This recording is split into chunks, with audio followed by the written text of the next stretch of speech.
Wilbert.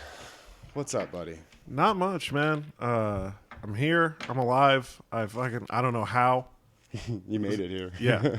I know. It's some people call me sometimes on the way here. They're like, am I in the right place? I'm like, yeah, why? I thought you lived in like a trailer park for some reason. I'm in a place with a gate on a dirt road. Somebody owns a gun here. Oh, yeah. But yeah. So what have you done during this whole lockdown? What have you been doing to keep you busy? My biggest thing was I got reinvested in trying to fix up my house because it's an absolute, which is what everybody did. Like, that's not even unique or interesting. Every single person was like, I'm doing house projects, and then you run out of those, or you're like me and you're like, fuck it. Like, I don't actually own the house I'm renting. Why am I putting all this work into it? Oh yeah. I did that one once before. Before we bought this place, I was always fixing shit up just because I do that for a living, or a carpenter, build houses and remodel houses, and it's like I can fix that real quick. I got the tools right here.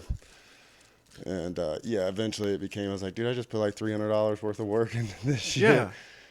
And then he's like, I'd give you $50 off your rent. And it's like, fuck, no. Like, they didn't even pay for the plumbing work that I just had to install.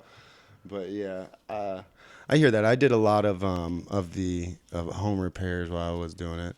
But first off, let's get how long have you been doing comedy? You are a comedian, one of my favorites. I'm a big, I like the rant kind of style. I know you have some structure, but you kind of go off on tangents that I love. Do. And there's one of my favorite, like, I mean, if you mention anyone in comparison that's like super big, Bill Burr is one of them that's, I can see a lot. Is he one of you, somebody that you've always watched? Bill Burr is someone I definitely like. I would say more Lewis Black was like kind of growing up, man. He is one of my favorites. He got a little tame lately. Didn't he just do something like I saw something that he did, and he's gotten old. Yeah, well, and that's the thing, man. At a certain point, I think you just you can't be angry all the time anymore. Yeah. He's like, I'm old. I don't have nothing to really. Yeah, he's like, I made it this far. I'm not gonna be the guy that yells at kids all the time. Yeah, I've been doing that for years. What movie is it that he was in? He was like a principal or something. Oh, that was with the fake college. Yeah. Is it Justin Long? Yeah, I think that's it. Yeah. I really like Justin Long too. He's funny. Yeah, man. He's done some good shit. So, how long have you been doing it? I think I'm up to about like 8.5 years now. God damn, probably one of the most experienced I've had on here. I wouldn't say experienced. I just didn't go. Like I never quit, but I didn't learn shit. Like, oh, you've had to learn something. I'm sure you did the same thing that everybody else, all of us did. Is you watched probably back then YouTube wasn't a real big form of like it was more conspiracies. Yeah, YouTube definitely. I would say like a couple of years in was when like you started seeing more comedy stuff and the shows and live casts from podcasts and things like that on there. For me, it was just watching specials, and actually at the time, sitting at my day job and streaming on Pandora, just set it up to random comedians like Bill Burr or Louis C.K. or whatever, and letting it go and just getting all this random stuff, which introduced me to a lot of guys that I didn't necessarily know prior. And then hanging out at, at the time, the only club that was around was the Funny Bone. So hanging out there and seeing all different comics that came through there. Yeah, because Helium didn't come around until 3-4 years ago? Maybe 5? I remember hearing him talk about it on Rizzuto's show back in the day. Yeah. And John Maddie, because I was there at his first show and stuff. I've said multiple times. But he's kind of the reason I finally decided to man up and get on the stage, because after seeing how far he came from when I was watching him when he first started. Yeah. And then after, life, I went and watched, got married, and me and her, the Funny Bone in Valley Park shut down, which is where I used to always watch him, because I literally was walking distance from there for a long time. So I'd just fucking go up there, get hammered, and watch him and whoever was performing. And he was getting better. I could see it. But then when I seen him about 2 years ago, he just fucking killed it, crushed it, and it was so inspirational. It sounds a little gay, but I was like, holy shit, he's a comedian. He's controlling crowds. He's fucking knows how to respond to hecklers. Fuck. No, I mean, that's the thing. Like, I've not been around the longest, but out of like the current crop that hasn't quit, like I've definitely been here for a while, and so a lot of the guys, like I've seen them start, and I've watched some of them grow, and I've watched some of them not, which is always fun. Like watching that one dude where it's like, really, like you're still telling that joke? Okay. Yeah, I've noticed that. That was something. My first thing I noticed, like about you, and this was before I even started performing. I was going to open mics for probably about, I don't know, 6 months to, regularly, like every one for like 6 months before I decided to finally perform. And then, but before that, it was like a year. I was going and watching you guys at the open mics, and it was Nate that finally called me on. He's like, "Who the fuck comes to open mics every single one and doesn't perform?" I was like, I'm just trying to, I'm using the creativity, energy, kind of, I'm a hippie, I was like, ideas come. You hear people talking. But I remember always seeing you, and you would, you play it off like you're kind of, I got to tell this motherfucker. But really, you're giving him advice. Yeah. I mean, you approach him in a way, it's like, look, motherfucker. And instead of, hey, man, let me just pat your butt and sugarcoat it, you're like, do something different. Change it up. Like, My biggest thing is I just watch people like commit some egregious sin, like shitting on a crowd or disrespecting other people on the show, and that's one of those where I'm like, you don't sugarcoat this, man. Like you're screwing up, and I, as I said before, I don't really know a lot, so if I'm able to look at you and be like, dude, that's not okay, don't do that. Like there was a comic was hosting an open mic one time, and a female comic went up, and after she got off stage, he made fun of her tits. And my head about exploded. Like I didn't even go up on stage. well, were they funny looking titties? Were they like no, orangutan? they're great. Like, they were great. They're amazing. And he didn't compliment. He went to make fun of them he went instead and of made no fun of compliment. them. Yeah. And it was like, first of all, this person's been doing this for like 3-4 years longer than you have, and also, that person, you just shared a stage with that person. Don't fucking rob their credibility by trying to insult them, especially on her physical appearance, you fucking idiot. Like, no, I did. I chewed him a new asshole, and then I walked out without going on stage because I was so mad. I was like, I'm not doing this.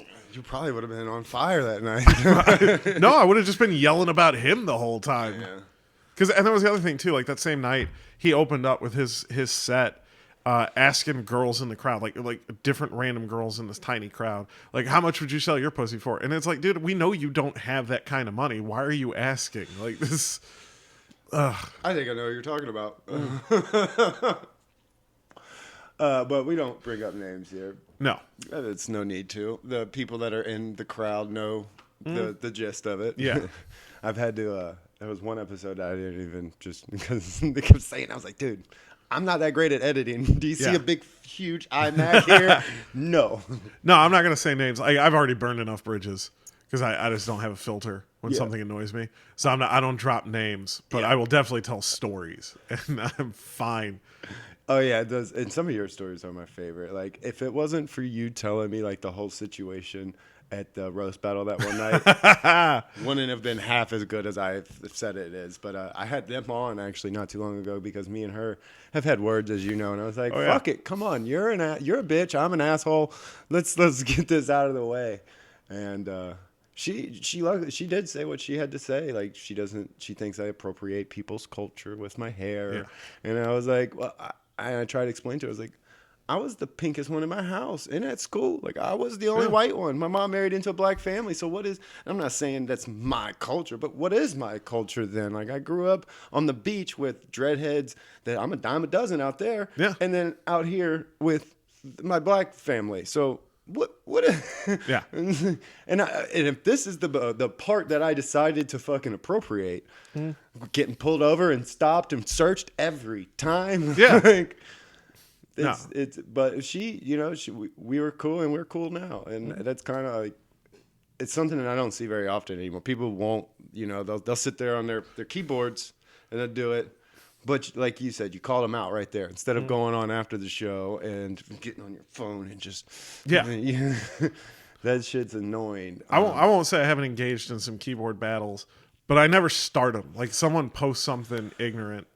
There was a guy who got mad at comics doing open mics right before the shutdown, like before we really got hit with Corona. I had the same fight with the guy. And it made me mad because it's like, on the one hand, I understand where this is coming from. Like, I do get it, but if you've ever been to an open mic, you know that there's not enough people there for that to be a super spreader event. Like, that's just not how it works. Yeah, no. And also, there has to be a super amount of people. Yeah. And on top of that, like, you're not a dude who pre-pandemic went to mics and did any work. So who are you to run your mouth on people actually making an effort to get better? I was told that they would just ride his buddy's coattail the whole time. Oh, yeah. If they're still doing that thing, he is not the reason why that is successful at all. Because I made sure to do my due diligence. Because I forget who I asked. I was like, yo, who's this fucking guy? And I was like, because I called him out. It was later on, months after, because I was going to put on a show out here. I was going to build a stage and everything because the Bobby show that I was putting on got shut down. And I've got, from back when I used to grow, I've got these filters, this air filtration system that's above and beyond what a HEPA approved one is, you know? Yeah. I was like, I can have that in the house for when people use the bathrooms. And he came on there talking shit and everything, and like, oh, I get it. I was like, no, because just a couple of months ago, you went on there posting about people, a bunch of shitty comics that aren't even real comics, performing, and I was like, I was one of those fucking comics, bro. I was like, at least I'm trying to bring something to the table, trying to, you know. And do it safely, I might add. That's the other thing. Like, you're not throwing it all away. Like, you're doing it responsibly. Doing it just like they're doing it now, outdoors. It's going to be outdoors. I mean, I have plenty of property out here. I've got that big shit out there I was going to set the stage up on. But here nor there, I've learned real quick that he's one of your typical, I guess, what do they call them? Wokist, leftist, or I don't know. If you put me in a room with the left and the right person, by the time I leave, the left's going to call me a rightist, and the rightist is going to call me a leftist. Yeah. Because I will agree with both of them when they talk shit on each other. I'm like, yup, yeah. Explain that. Because everybody that falls so far to either side of that spectrum is ultimately an idiot. Yeah, it's like the blue no matter who crowd. It's like, policy? No, so policy doesn't matter no more? Yeah. Like, your living situation, you don't vote on that. Okay, right. Okay. So and I'll be the first person to try it. This time, I did not. Normally, I vote on. I will say this was the one election where even I was just like, man, I got to get that dude out of there. Like, he's I didn't like Trump at all. No. I've said that many a times, but I really didn't like Biden either. After really because I'm the type, I'm a real big. I'm actually a nerd when it comes to this stuff. Like, people are like, you don't follow. I follow politics quite closely. I can just end up, I don't know why, I just feel it's always been this way that politicians were liars and criminals, which they pretty much are. So that's what I always look for. And I never could pick a side because my parents would always try to explain because my dad's Democrat, and he does make good points. Historically, the Democrats have done more for the veterans. He lost his arm in the Coast Guard. He's a veteran, retired veteran. He gets better benefits usually under a Democratic presidency and administration, and they're the ones that have pushed certain laws that help him out more. I get his positioning. He's actually researched and he votes what's better for him. Yeah. But a lot of these people that are like, they just picked a side because their parents maybe had done the knowledge and said, no, you're a Democrat. We're Democrats. Right. It's that's one thing I could never let my parents do because I didn't know. I always wanted to be my own person, and I feel like politics, especially since they're so. What's the word? Like, they're so idolized now. Like, these guys are like celebrities, and even our celebrities treat these politicians like celebrities almost, and it's. I mean, it's at the point like I follow AOC on Twitter, and I like AOC. I think ethically I agree with her on a lot of stuff. Maybe not until Jimmy Dore shut her the fuck down. Forced the vote. She should have did that. She should have put Nancy Pelosi out. I agreed with most of the stuff she's always said, and I was like, "You got the chance, bitch. Yeah, do it. Come on." Yeah, but I mean, I follow her because her Twitter account is it's hysterical, man. I follow local comics Twitters, and it's not all of them, but some of them, man, they're real boring. And then I follow this politician, and I'm like, God damn, girl. Like, fuck, did you just do that? Okay. Yeah, but we could say Trump has some pretty funny ones too, though. Like that Greenland shit. I think Joe Rogan called that. I was just watching one, and he even called it out. He's always like, when he said, when they were talking about buying Greenland or whatever, and he's like, I promise I won't do this to Greenland. And he put posted like a Trump Tower icon on the map of Greenland. It's like, that's funny. Like when he did that shit to Hillary, like, because you'd be in jail. And like, mic drop, where he brought all the Bill's fucking rape victims or allegations, and all the women, and sat them in the front row during the debate with Hillary. I was like, dude, this guy is brutal. Like, that's that old school, like almost Andrew Dice Clay. I don't give a fuck. I would say he reminds me more of an old school gangster. Like, it's strong arm intimidation tactics. You look at the history of that family, and they were just sophisticated gangsters in a way. They had the money to fuck over. They had the money to capitalize on the crash back in the 20s, at the end of the 20s. And they took over everyone, mass exodus or whatever from New York, and they bought up a lot of the property. I have no issues with that. It's just the way they did a lot of their building after that. Like they went in there and they would hire a bunch of contractors, like myself, little guys, get them to do all this work with only a quarter of the payment up front, to cover materials. And then these guys, they wouldn't pay them. And they can't battle somebody like the Trumps with billions of dollars. And they would be able to drag that shit out for so long, it would just cripple this company and put them out of business. And they would just rinse and repeat. And it was like, so I hated Trump. I was right there against him. But Biden had a lot of, I don't know. I don't think, I get more pissed off in the fact that they made Biden our choice when there was a lot better on the table. Personally, I thought Yang was the man. He always answered the questions. I was like, no one else answers. It's always, we got to get Trump out of office. Answer. I think AOC would have been one that answers the question. Absolutely. Bernie would try to too, but he fell after that Hillary shit. I was like, they told you they cheated you. Yeah. Like, call that shit out. Well, and I still think they probably cheated him this time too. Oh, they did. Just like they did Yang. I also, and Yang bothers me because Yang would have had a chance. I'll be honest, I don't think Bernie could have won.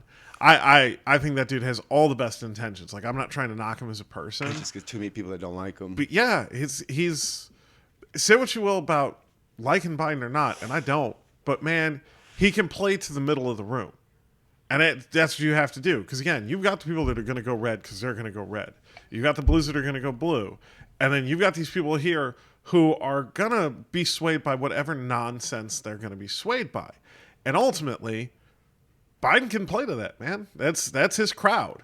And if you just want to knock him out, knock him out. And I like that the Democratic Party's been somewhat honest, and they're like, we're not really planning him for 2 terms. Like, this was just to get rid of that guy, and then we'll fix shit. It could be a conspiracy, and it is for sure. But I've always had this thought that they're gonna put this old motherfucker in that we're seeing is having some slip ups and stuff. Yeah. And in 2 years, if that they're gonna be like, oh, he's. It's just time. He did what he could. He changed America. He saved us from COVID. He got Trump out. But Kamala's going to finish this through for us. Because they idolize her right now in the media like she is the president. They do. And I do not like Kamala. Like, no, she's a cop. Yeah. She's a cop. Yeah. And she's fucking Tulsi destroyed her. Yeah. Like, Tulsi. I'd take Tulsi. Take Andrew and Bernie out. Tulsi was better than the Vice or Biden. And I always like listening to like her episode with Rogan, and I guess she's got a podcast now. I've heard a few clips. Oh, does she? I didn't even know that. Like that. Joe's gotten everybody. Yeah. Pelosi has a podcast. And they had Hillary on. I was like, what platforms are they using? I wonder if they're using Podbeam like the rest of us. Yeah, like it's got to be Podsprout or whatever. It's got to be something weird. Like, have we reached 1,000 subscribers to be monetized yet? Why do you care? Yeah. My favorite thing, though, of the last couple of weeks, though, is just the complete and utter collapse of QAnon. Oh, my God. Because I really thought that was just never going to go away. I was like, this is this thing that's here, and they will find some excuse, even when they're big grand plan doesn't happen. And you see a couple of people who are just like, oh, he's playing the long con. But a majority of the people on there just went, we've been deceived. And then they were like, all of this is lie. And I was like, yeah, you flat earth motherfucker. Like, it's... Well, wait. Their basis is child pedophilia within our elite and our politicians. Right. Which is an issue that nobody wants to address. Right. And there's like 284 officials, elected and non-elected, because there's a lot of people in our government that are in positions of power of our government that have child allegations and charges. And they're still in. It is an issue, and it was brought up that one of their main, because a lot of conspiracies are built off of facts, and their main one was there is a documentary that the BBC and Disney pulled the night it was going to air called The Conspiracy of Silence. And it was all about these boys in Boys Town from Idaho, this troubled boys' home that I think it was Larry King or something, not the guy that just died, the news reporter, but this black Republican was picking these boys up, getting them all drugged, strung out and shit, and taking them out to these parties, but they were like this Big Brother organization trying to show these kids, and they were raping the fuck out of them. And they didn't, and they went to court, and the court got like a bunch of shit got sealed, and the people that testified, a bunch of different victims, all had the same shit. And then like half the victims recant, and the other ones that didn't are put in prison for supposedly lying and making it all up. And it was like they're about to put the tape out of it, kind of exposing it all, and it got pulled off. BBC's like, I'm not airing it, and Disney pulled out and completely. So there was an issue, but then they went in like Trump was like this white knight saving. It's like, oh, he wasn't on the Epstein Island. He didn't fly on the jet. He has his own jet. Yeah, like, he doesn't need to. He's got his own. He's like, I'll meet you there, dog. I'm even going to say this much, and that's one of the things that bothers me about the Epstein Island is just because someone went there, I do not necessarily believe that immediately mean now. Let's say decent chance, but there are some people, like there were some celebrities that I saw that they could prove had been at Epstein's Island. And the one that I was like, no way, was Seth Green. I was like, you are not going to convince me that Seth Green flew out to that island to have sex. If anything, they flew him out there to pretend to be a kid. Like, there's no way that dude, you're never going to convince me that Seth Green's a pedophile. You could have 1,000 kids tell me that he did something, and I'd be like, there's no way. No way. There was definitely a lot of celebrity, because I really dove into that one for some reason. I don't know why it caught my interest. It's just like stocks in the finance market. I don't know why I get so interested and spend hours of my life, like since I was 18. I went to college to be a broker, or I'm not a broker, but like a trader. Didn't have the money to ever become it, dropped out, moved on. But I've wasted so much of my life looking into stupid shit like that I can't do nothing about it. But the fact that they finally got exposed. But I liked more of the people like Alan Dershowitz. I think he fully did it. Oh, yeah. I got my massage with my underwear. My boxers were still on. You know how many times I went home with a big white stain on my boxers for just pulling it out and smashing out? I'm sorry. And by the way, I have no shame about this. Like, I'm a dude who gets massages, and I have paid for more than one happy ending in my day. Like, you got a massage does not mean you didn't get touched. Like, that's bullshit. And you know exactly which massage place it goes, because you go there and they give you a towel, and if the towel's this big, they know what's up. Yeah. If they give you a full, like, can wrap around you multiple times, you might not want to pull your dick out there. Yeah. But if it's mostly Oriental cat house in a sketchy place. That's my favorite one. I went to one not in a sketchy place. I don't want to say where, because I don't want it to get busted. But it's in St. Louis, and it's in a nice neighborhood. Like, it's a place where you're like, no. I literally just went to go get my back worked out. An Asian lady answers the door. It's just attractive enough for an imported prostitute. But she takes me over in the room, and normally when you go do these things, I don't know if you've ever done it, but you put the tip out first. You put the money on the counter, and they see that, and they know what's up. Well, I wasn't going for that, so I didn't put the money out. So then on the flip, this girl just starts grabbing it and going to town, and she just puts her other hand, puts her finger on my lips, and she goes, shh. Like, she doesn't want to get caught. And I'm sitting there, I was like, man, does she know that I'm going to tip? Or is she really just this excited to just grab it? Because it almost felt like she was into it. I just trimmed. I mean, it is looking nice. Yeah. It's a nice looking cock right now. I'm sitting here, I'm just like, wow, she's like, this is, maybe this stripper really likes me. Yeah, perfect example. Yeah, no, I've been to quite a few, and we used to have one back home that it was in an actual house, like it was a cat house, and like in a really nice neighborhood, and it was like one of these big beach cottages that had like 8 bedrooms in it, and they were slinging some massages, let's say. Oh yeah. And it ended up my buddy rented that like all beach cottages are on stilts, and there's like usually a storage room that they'll build right underneath the house, but he got these guys were sketch. They let him rent that storage. We were beach bums. We're like, man, can we just rent the storage little shed down there? And they let him do it, and we would always go over there, and these chicks, yeah, they never came out of their room until like they had a customer. They like lived in that room with that massage bed that's just in the middle. Yeah. It's like, there's no TV. There's like, what are you doing? Just meditating or something? But yeah, we ended up meeting a guy that was like owned the house, which was this Russian dude that was super sketch. And I don't know how he communicated with these foreign Orientals because they didn't speak any English or Russian. But he had his shit set up. Like, he charged them for the room a premium price. Because I could rent a room out of a cottage on the beach for $450 a month. Yeah. These guys were paying like $1,200. I was like, why don't you just fucking go get your own place? Like, the mortgage here is only fucking $7,000. I mean, well, I think that's a marketing thing there. You know, like, I want to say is it Bar Rescue? Where at one point there's an episode where they're trying to run this bar in this part of town where there's no bars. And the guy says, do you want to know why there's no bars here? There's no market for a bar here. This is a stupid place to be. It's the same thing there. You can be a streetwalker. You can be a hooker with a Craigslist ad. But if you're in a brothel, people know where to go. You've got incoming traffic all the time. Like, it's just a good business model, in my opinion.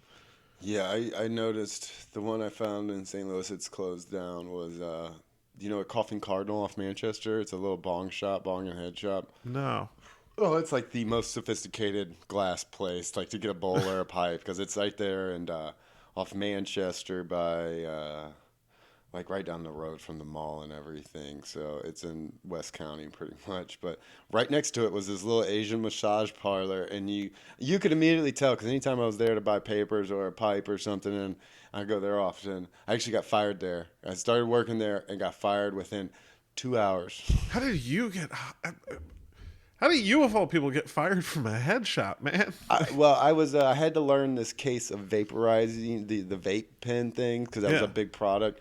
And they're like, all right, you need to look up all these and know all this stuff, and we'll test you at the end of the shift about it. I was like, cool.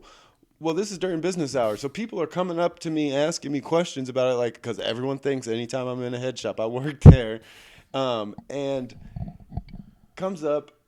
So I take a bunch of pictures of the case and of all the products, and I go out to my car to sit, and I'm doing all this stuff, and they thought I was out there smoking pot, and they're like, yeah, this is super sketchy. I'm like, no, having me stare at this fucking vape pen box like I'm tripping acid. And like I went to my car and I wrote all that. I showed them. I was like, look, I had a notebook just full of notes and everything. And they're like, yeah, we're just gonna have to let you go. I was like, this is ironic. I was like, this is funny. Like this right here. Oh, that is hilarious. This is, and I've tried to put it into a bit. I just haven't been able to. I haven't really spent the time on that one. But yeah. No, man, that is. I don't know, because not people would be like, and I would have enjoyed the job to a point, but the owner's a real big asshole. They're like, yeah, when he comes in, don't ask how he's doing or how his day's been. He hates that question. I was like, are you fucking with me? It's like, who? So he doesn't like you to be, friendly, respectful and friendly. Yeah. And they're like, no. I was like, what kind of asshole owns a bong shop? I'm like, and it wants to be a dick. Yeah, like that's not who. Like everyone I've ever known on the beach and everything is the like coolest people ever. Yeah. It's the coolest dudes. But here nor there. Yeah, it is what it is. So, do you have any shows coming up? No, man. I've been so out of practice. I'm grateful that I do not have any shows. I got a surprise hosting spot at a Saturday show at the Funny Bone, and nice. I was just like, oh yeah, I gotta get back to mics. I gotta get back on this. Like I am not in shape to perform. Yeah, and you do. How well do you do at the bar mic more than the probably? I hate bar mics. Like we all I do hate them, but like No, man, I do way better in front of people that are there to see a show most of the time. Most of the time. Unless every once in a while I end up in a place that's just too concerned. And it's not like I'm a political guy, but I say stuff that like, I did a show down in Cape, the Laughing Gas, and a great club. I think it's still closed from COVID. I hope they open up soon because that place is awesome. But I was doing a weekend out there, and the first night, no one told me. I'm sitting there, I'm like, wow, this is a huge crowd for a Thursday. So they got like 80, 90 people in there. Well, didn't tell me 70 of them were a bunch of dudes from the Steelworkers Union, like 40 minutes west of Cape, like, so middle of nowhere, Missouri, coming in to catch a comedy show. So not having that information, it never occurs to me to not tell my joke where I theoretically sleep with a gay comic when I didn't get laid with girls after the show. And the minute I mentioned gay dude, you could tell they were a little like, I mean, that's okay, but We don't talk about it. yeah. Oh yeah, I just dealt with somebody I work with like that. They were said something. Some gay guy brought up something. He's like, "That's what's wrong with America. Everyone thinks it's okay." I was like, I mean, I don't really give a shit what a person does in their bedroom. My dad's gay. I don't ever ask him what his sex life is. Yeah. Like, it's none of my business. But to each his own. Whatever. If you think you deserve to know and what somebody else does in their bathroom, then that's your right as an American. And it just, you could tell it. He was pissed because he had no way to respond. Yeah. Like, they call my dad a faggot, I'll smack you in the face with this fucking hammer. Yeah. Your choice. Yeah. Like, Well, and that's the thing that bothers me too when people want to get like all squirrely about it. I'm like, dude, if we dig through your browser history, if there's not something gay on there, there's gonna be something real weird that I'm gonna judge you for way harder than two dudes that like to get on top of each other. Like, I guarantee you have some fetish. I'm gonna be like, "Ooh, what, really? My Little Pony? Like that's your oh yeah, I've been working on a joke about it. It was one of the first ones that I found in one of my first notebooks. It was about how easily I could have been gay, and that is my cousin picked me up for my first date with a chick from the movies, and you could tell something was wrong with my face, and I told him that I had got to finger bang her for the first time, and I was like, "Does it all smell like that?" And if he would have said yes, I might have been gay. Like, I could have maybe been gay. I'll tell you what, there are times like it's usually after a breakup, but there'll definitely be moments where I'm like, fucking man, I wish I was gay. Like that's how I know it's not a choice. Because I've had some really bad breakups where that would have absolutely been my choice. Oh yeah, no, I've had a lot of friends. I was like, you know how much easier it'd be as gay? Because like, especially like you see online, from what I've heard, I never did the Tinder. That was, for one, I'm not super techie, but it's not. I just plenty of left and right, man. Yeah, it's not techie. Yeah, but well, Tinder came out after I was kind of already settling. Like I'd met Jules. We've been together for a while now. And she had done Tinder. She was known about it. But the only one I knew was Plenty of Fish. When that first Plenty of Fish first came out, Jesus. that was the one that, like, that's when I was fucking around with it. And it was great where I lived on this tourist this little beach that chicks came in every week. It was like every Sunday we had changeover day. The traffic was real bad. You knew not to try to have to go anywhere on that day. And because a whole new group of women were coming on the beach to party for the weekend, and it was like, psh. And I mean, there was tons. I hate to say it, tons of married women there that are wanting to mess around on their husbands. But these aren't like the average human. These are like more of the top 2% of Americans' income that are, they obviously have a lot of money because they have a beach cottage that's worth $20 million that they stay in for a week out of the year, and our taxes are high. So these people, it's like, we know she's out here doing her thing, he's in Vegas or LA doing his thing, and they just want to fuck with the hippie dude that they found sleeping underneath the pier.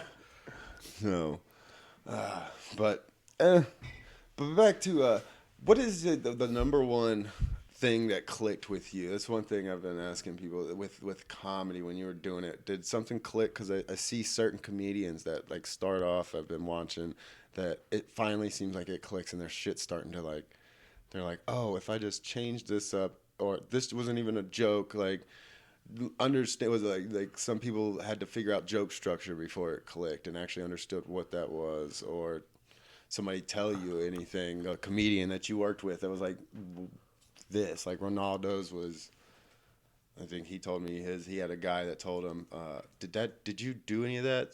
Is that real? Yeah. You know, and as a one-liner, and a lot of my jokes, they don't even make sense. But that's the whole point of those. Yeah. As a storyteller, a little different. And so that's how he said he had a comedian that told him to not be hacky, basically, in a nice way, sugarcoated it.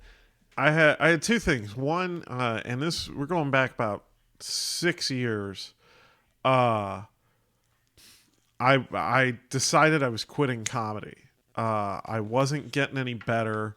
Nothing was going right. I had done the Funny Bone contest the night before and bombed out, and hard too, just a hard crash. Although still beat that one comic we were talking about Facebook earlier. Still beat him point wise. That's my favorite thing. Any contest I've ever done with him, I've always beaten him on points. But I'm getting ready to do a competition on the 13th. Tim Laws's comedy show, Centreville. It's out there. But no, so I was getting ready to quit, and then and I'm sure you've heard the bit before. I went to the Funny Bone open mic the next night because it was Tuesday. That'd been now a 2-year tradition for me, and I didn't have anything else to do on Tuesday, and I was off work, and I was like, screw it, I go to the Funny Bone. Hey, you'll go up there even if you're not on the list. Yeah, and sign up and not make the list and get drunk, and this will be my this will be my my farewell to comedy, is not making the list. And I made the list, and I didn't want to do anything because it all bombed the night before. So I talked about these kids that challenged me to a street race, and it took me like 4.5 minutes. Like I went a little over my time telling what is now a 45-second bit. But like people were dying, and that's when it hit me like, oh dude, stop like making jokes and just tell people stuff. Like just tell them what's happening to you. And the only piece of, I mean, I've gotten a lot of good advice, but the best advice I ever got was the manager at the Funny Bone. I got off stage at the open mic one time, and this is before that. I was I'm ashamed to say this. I was on stage trying to do a bit bitching about people talking about the Kardashians. And Matt, manager at the Funny Bone, pulls me outside. And this is back when he still smoked. Pulls me outside through the wait station doors, which that you don't do that if you're not important there. You don't get to go through that wait station. You definitely don't touch that door. When he had me come outside, and he goes, "Hey, you want a cigarette?" And I was like, "Yeah." And he grabs a cigarette and he puts it in his mouth. And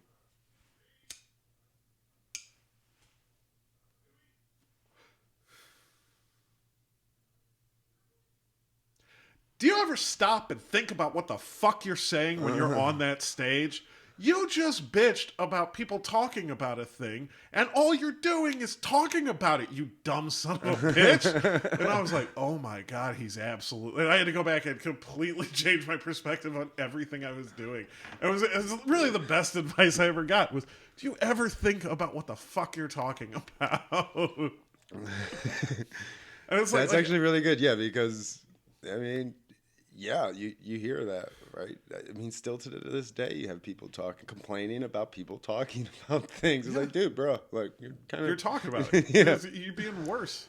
But that's is that the bartender you said? No, that's the manager. The manager. See, I don't really know all the guys. I know Scott James, not like personally. We've had a couple words. I've did a show with him last week at the Red Flag, which he did great.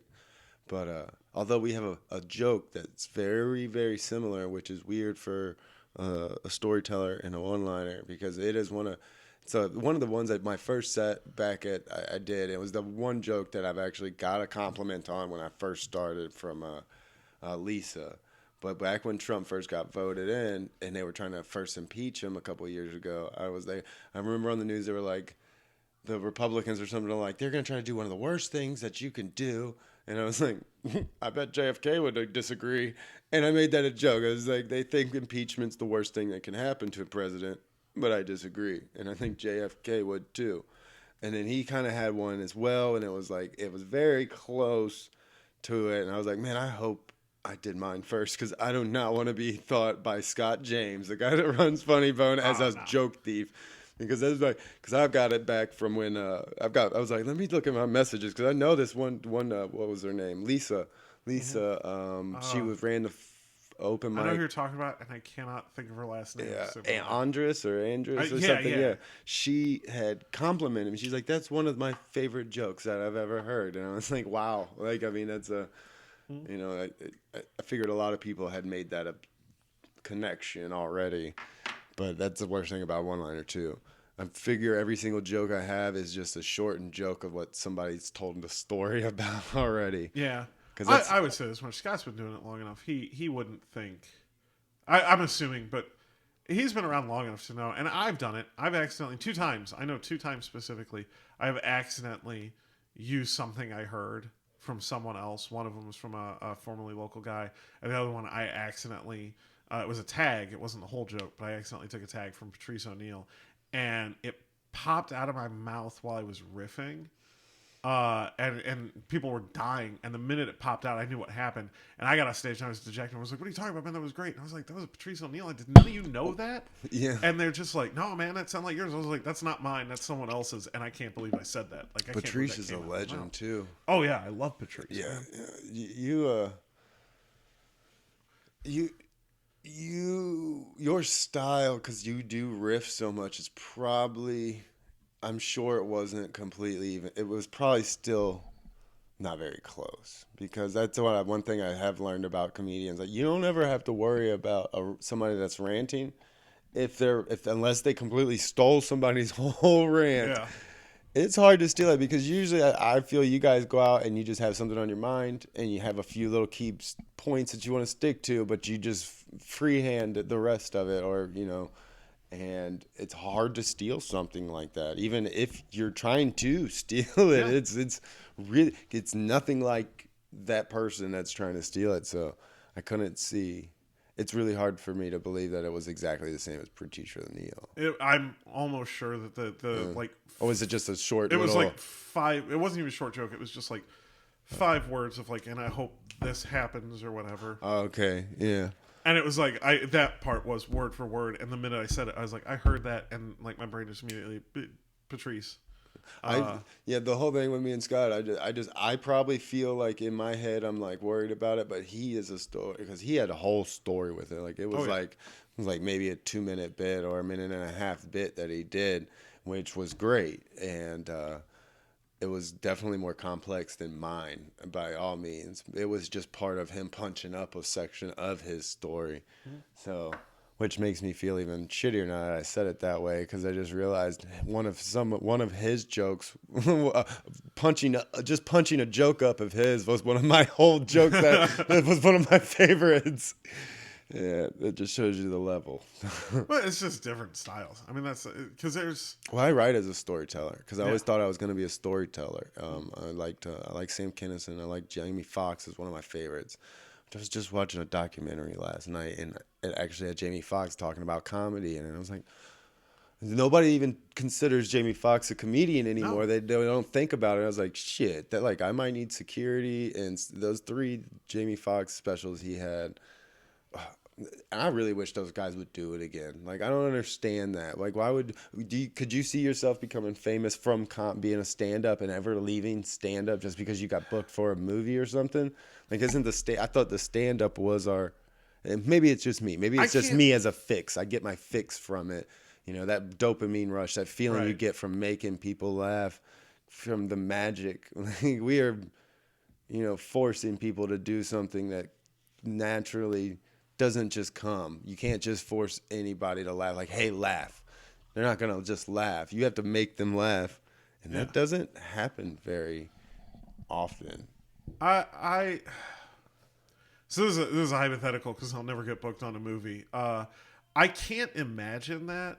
No, like I can't, because I feel like I'd get booked on a movie and then I'd be like, okay, this was the only movie I'm ever going to get to do. I'm going to go back to stand up. But presumably, if I did a movie and that somehow was successful and I started doing a ton of movies and didn't have time to devote to stand up, like if I fell out for like 2 years, I couldn't see myself coming back, because I'd be like, I've got this thing that hopefully is making me happy, and I know went for 2 months without being able to do anything comedy related, and I feel like I got to get everything back. If I went 2 years without, I feel like it wouldn't even be worth the energy to try and get back to being funny. Especially because I know me, because I'm so desperate for laughs and attention. Like I would end up doing what I hate seeing some famous people do when I've seen. I don't want to say non-comics on comedy stages, but guys who like are known for other stuff, like some movie stars and whatnot, and they go up and they're just like, and then I was on the set of this, and it's like I feel like I'd end up doing that just for the reaction, which is such a sellout thing to do. Have you ever heard of the Charlie Murphy story about that? Like when because he wasn't famous for doing comedy, but got booked for a tour, and like it was selling out, and it was like it was his first year doing comedy, and he had to bring it because he's Charlie Murphy. He's known because he was working with Dave Chappelle, writing the Chappelle Show and all that. So he already had a name, and of course Eddie Murphy's brother Charlie Murphy. So everyone was expecting him to bring it, like he was a seasoned comic, and he wasn't at all. His brother was a seasoned comic. No, and I've seen that. There's a guy came through phone. I cannot for the life of me remember his name. I want to say he was on Mad TV at one point, but I could be wrong about that. Whoever this guy was, like you could tell he did not know what the hell he was doing, and he sold the place out because people remembered who he was from whenever he was on a TV show 15 years ago. Yeah. But he got on stage, and you're just like, oh, dude, this is rough. Do you feel like these guys that these celebrities that try to go do comedy and they're selling out places as underneath comedy, and then as a general, do you think that's it hurts comedy in a way? Because you still see these people, these hacks. I mean, I hate to call them hacks, but they're doing hacky shit, and they're getting laughs. And it's like, that's not real comedy, because if you're a nobody, you don't get those real laughs. Those laughs weren't going to come from that hacky joke if it was me or you up there doing it. I don't think it hurts comedy. I think it hurts comics, because basically you're booking up a room for anywhere from 1 to 6 nights, trying to trying to make your money going on tour doing your nonsense, and that's time that real comics could be doing stuff, and a lot of real comics I consider to be they're working all the time. They need every bit of that. The road dogs that make 30 to 40K a year doing comedy, they need that room, man. Like, stop taking up his room. Yeah. It hurts. So you think it hurts? I think it comedians? hurts comedians, but I don't think it hurts comedy as a whole. I think comedy itself will be fine, because it's one of the reasons why I don't like telling people outside of comedy that I do comedy, because you get roped in that conversation with people about comedy that have never done it or experienced it, and especially where I live, it's a lot of the PC culture's killing comedy. It's like, really? Because I seem to be doing fine. Like, yeah, well, that is one. That's actually a good subject. I have I feel it's hurting the greats. Like it's holding them back. Like their Louis C.K.'s recent stuff still great, but I think there would have been more. I think these people would have much better. Wording is an important part of comedy, and it's a one-liner. I really have to stick to that. What is a funny word? Funny sound. I mean, there are words out there that are just funny to people. Like, that's a psychological science thing. It triggers. It's a trigger word, pretty much. You can replace a dull word with a better punching word, and it just changes your whole joke. Like, fuck is one. You can watch the history of, and that teaches you the psychological effects of different words. And that's the same, that is real, but it's more than just curse words. Mm-hmm. And these guys it's keeping them from like using some of these things because they're worried about getting canceled. They don't want to fucking they don't want to get canceled, and it's like I feel like they're scrapping jokes or scrapping certain parts of their jokes that aren't fully. It's not fully polished the way they want it. Like, because you're seeing that's this sort of, because I haven't seen a real good Netflix special in a while. since the whole cancel thing. I mean, besides like Dave Chappelle, he'll always do what he wants to do. He's great, but when's his last hour been? It was Sticks whatever and the Stones. Netflix one was, Yeah, wasn't it? I Yeah. think so. But he's in that little one, that little outdoor one, which that wasn't. That was more like deep. Yeah. That was like a celebrity. Like I got a message, and you're gonna listen. Well, I would say like to that. You know what? No, I don't think it necessarily hurts the greats, because they still can. I think the people that have to worry about cancel culture. So take Louis. Louis He came back strong, by the Louis way. came back strong. And by the way, I still haven't heard anyone get mad at him. I'm sure someone has, but I haven't seen it. But anyone yelling about his bit about the N word, or his forget which album he opens up with talking about how you say the word Jew, whether you put stank on it or not, and they're great bits, man. And because They're funny and they're funny, yeah. they're poignant, they're not. They use offensive words, but they're not meant to be offensive. They're talking about the words, more not eye-opening for trying to. yeah. But that's kind of, yeah, that's a big thing in comedy. I feel. And so I think anybody like that, I don't think using those words is necessarily the thing that they're worried about. Louis C.K. again, like his thing was he should have kept it in his pants, man. Like it was real simple. Didn't he ask people to leave? No. He asked them if he could, and they said yes, and he stayed. And this is one of those where How many drugs was he on? That's what I want to know. I don't know, man. I get the impression he was never like a huge drug. That's what guy, I've always though. thought too. But that story makes me think cocaine, ecstasy was involved. I don't think it's is it because like like I found out last year I'm on the spectrum, so it turns out that when I thought I got people, I fucking don't.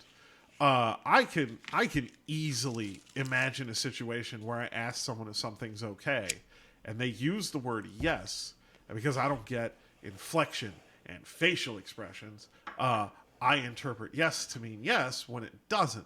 And You're the comic that was talking about that does a bit about that, because I came home and watched a whole like TED Talks or something about that. I was like, that's interesting. Yeah. I would have learned more about it, because there are certain times that I feel the same. Like sometimes it's like me and my wife have been in arguments. I was like, why are you being a bitch? What's wrong? First off, I don't say bitch. why are your tones so bitchy? It's the way you bring that to the table. And she's like, oh, I'm not. And maybe she's actually not. And I'm just like not seeing it. I'm just seeing something else or hearing this word like you said. But that is you know all about it, I guess. So Yeah, like, dive into that. I was hanging out with a friend earlier today, and she said something to me sarcastically. And because she knows about it, like she was like, "I'm sorry, that was sarcasm. Let me say what I actually mean." Because I was like, she said what she said, and then I was like, and it wasn't anything important, but I was like, okay, cool. And then she was like, no, I'm being sarcastic. That's not what. And I was like, oh, my bad. Oh, so you probably have problems with like people that are just always sarcastic. Like Oh that's my God. their I have that's a their. boss at work that's 90% sarcasm. One of my good So- friends is like that. It sometimes gets annoying because you're like, you don't know, like you're confused. Like, are you being serious? Especially the ones that can really play the straight face sarcasm shit. Yeah. It's like, all right, I guess I'll go. You want me to do what? With what? Put it where? She asked me to cut up a bunch of my boss, 90% sarcasm, asked me to cut up a bunch of boxes, but she said it with her sarcasm voice. So I assumed she was being sarcastic because I can't tell the difference. So I was like, ha ha ha ha ha, and then I didn't cut it up. And then she did the work and got really mad at me, and I'm like, God damn, I don't know. And I should probably tell the people at work that I'm autistic, because then again, it you're would like- probably change their perspective on how they handle me. They come in and bring you cupcakes and stuff. You have a helmet sitting at your desk. Oh, well, that's the problem. They would, because a lot of them don't understand. It's like, I'm not stupid. Like, I don't necessarily know what you're trying to tell me when you're using words. Don't mean what those words mean. Yeah. Like, You read the black and white of Yeah. the situation. You're not looking at the yeah, like, oh, like you're you're trying to be funny, but you're not being funny. Pretty much. If you want to get it to me, you gotta say it to me. There might be a lot of because you still enjoy comedy, and you know where there's a good comic and there's not a comic, and you know what jokes are. So I wouldn't say that. I just think you have I wouldn't call you autistic. You just don't like not funny people. Like, oh, sarcasm's a form of actually trying to be funny. Well, that's one of the reasons why I don't like The Office, which I'm sure that's gonna fucking get me canceled. My wife loves it. I don't like I'm not a big fan of Always Sunny. There's some funny things, but I'm just not a fan of like those uncomfortable comedy shows. I did trip acid and did my old lady was watching The Good Place. See, I love The Good Place. The Good Place has jokes. Like, I love The Good Place. The forking shit, that's like, there was some stuff after tripping acid and watching it. I was like, this show's great. But no, like the Office, I despise, and people get so mad at me when I say that. Like white people get really mad at me when I say that. They're like, how can you not like The Office? And I'm like, because awkward silence isn't a punchline.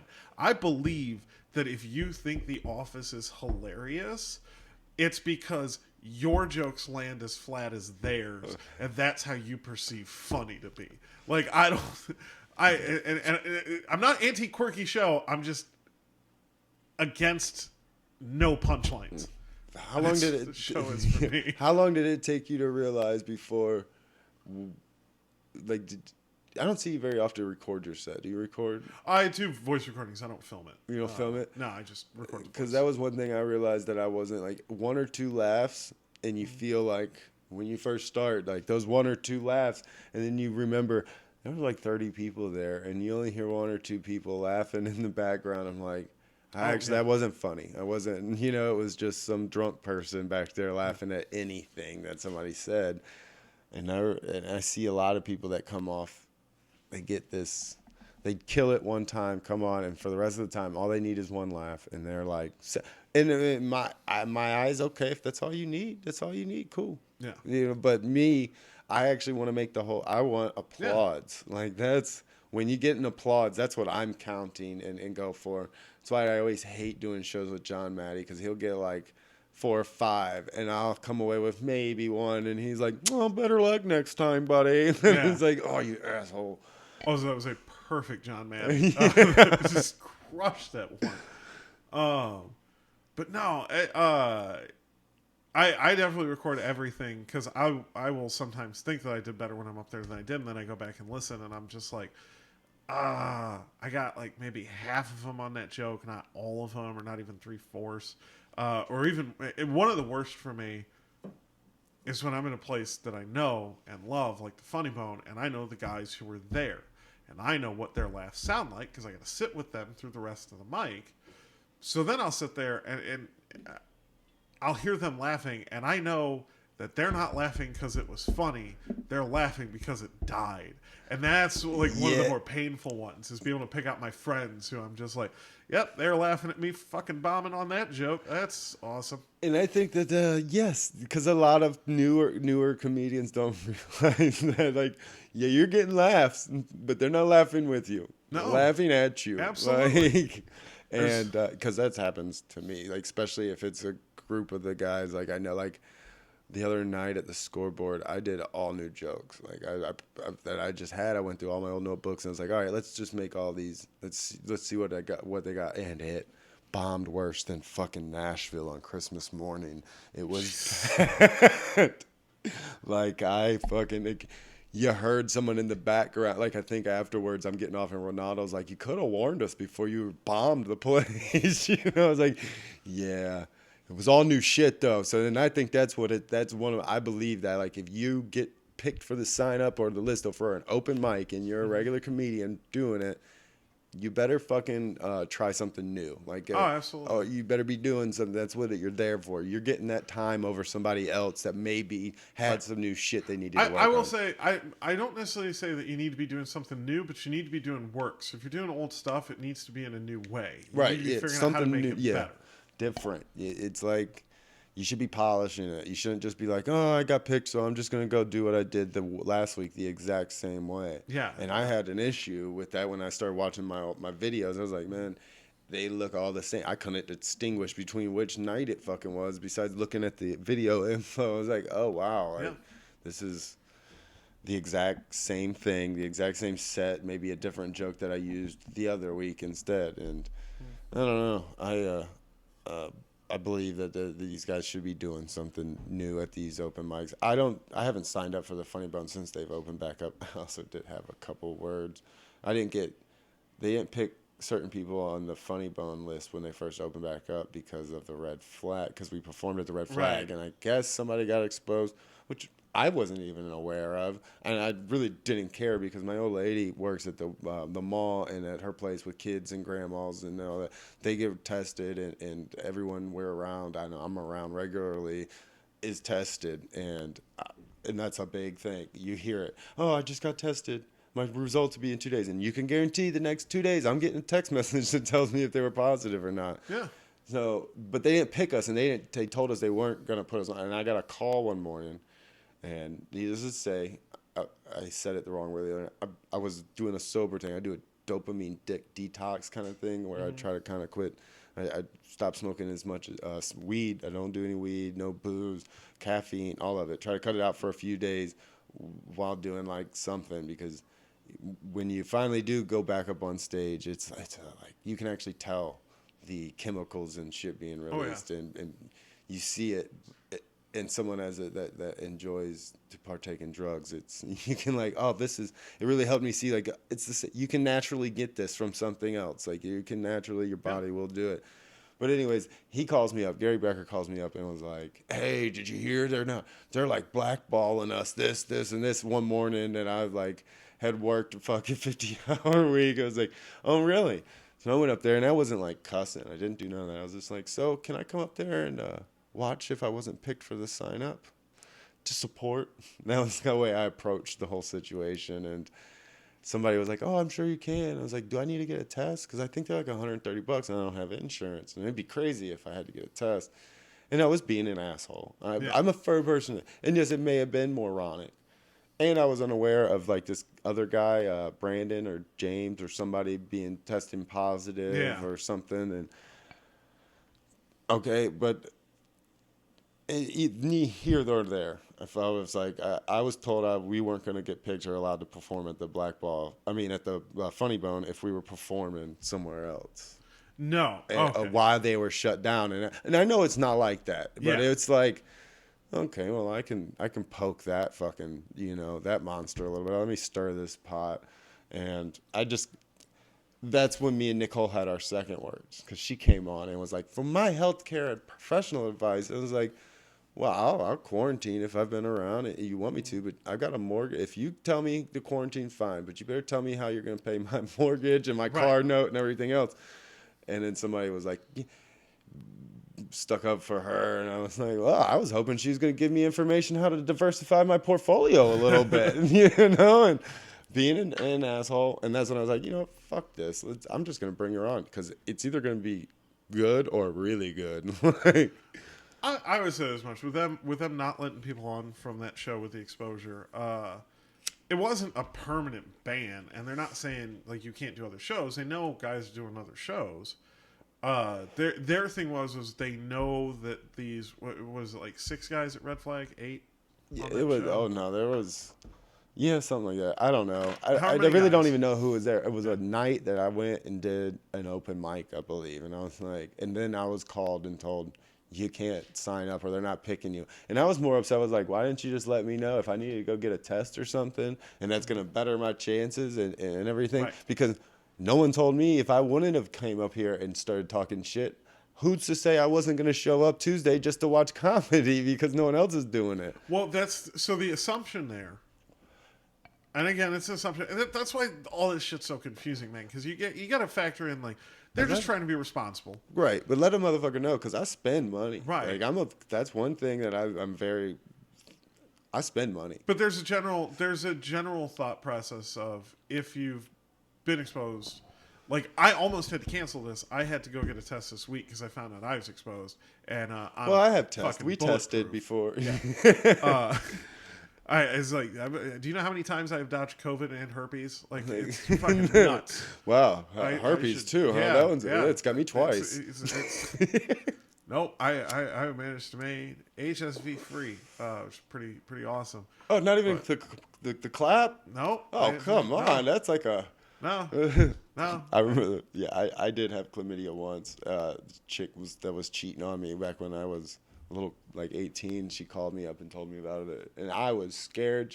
You know that gut feeling. Like, have you ever had a pregnancy scare? Yeah. It's like that almost, but times 10 because you got to go get a cotton swab up your penis hole, which made me realize that I'm not that big of a man, and there's not that big of a man out there on this planet No. that a little tiny cotton swab and an old lady that's got you pinned up against a desk will cripple you. Just fucking take you out. Nobody's so it was a bad day.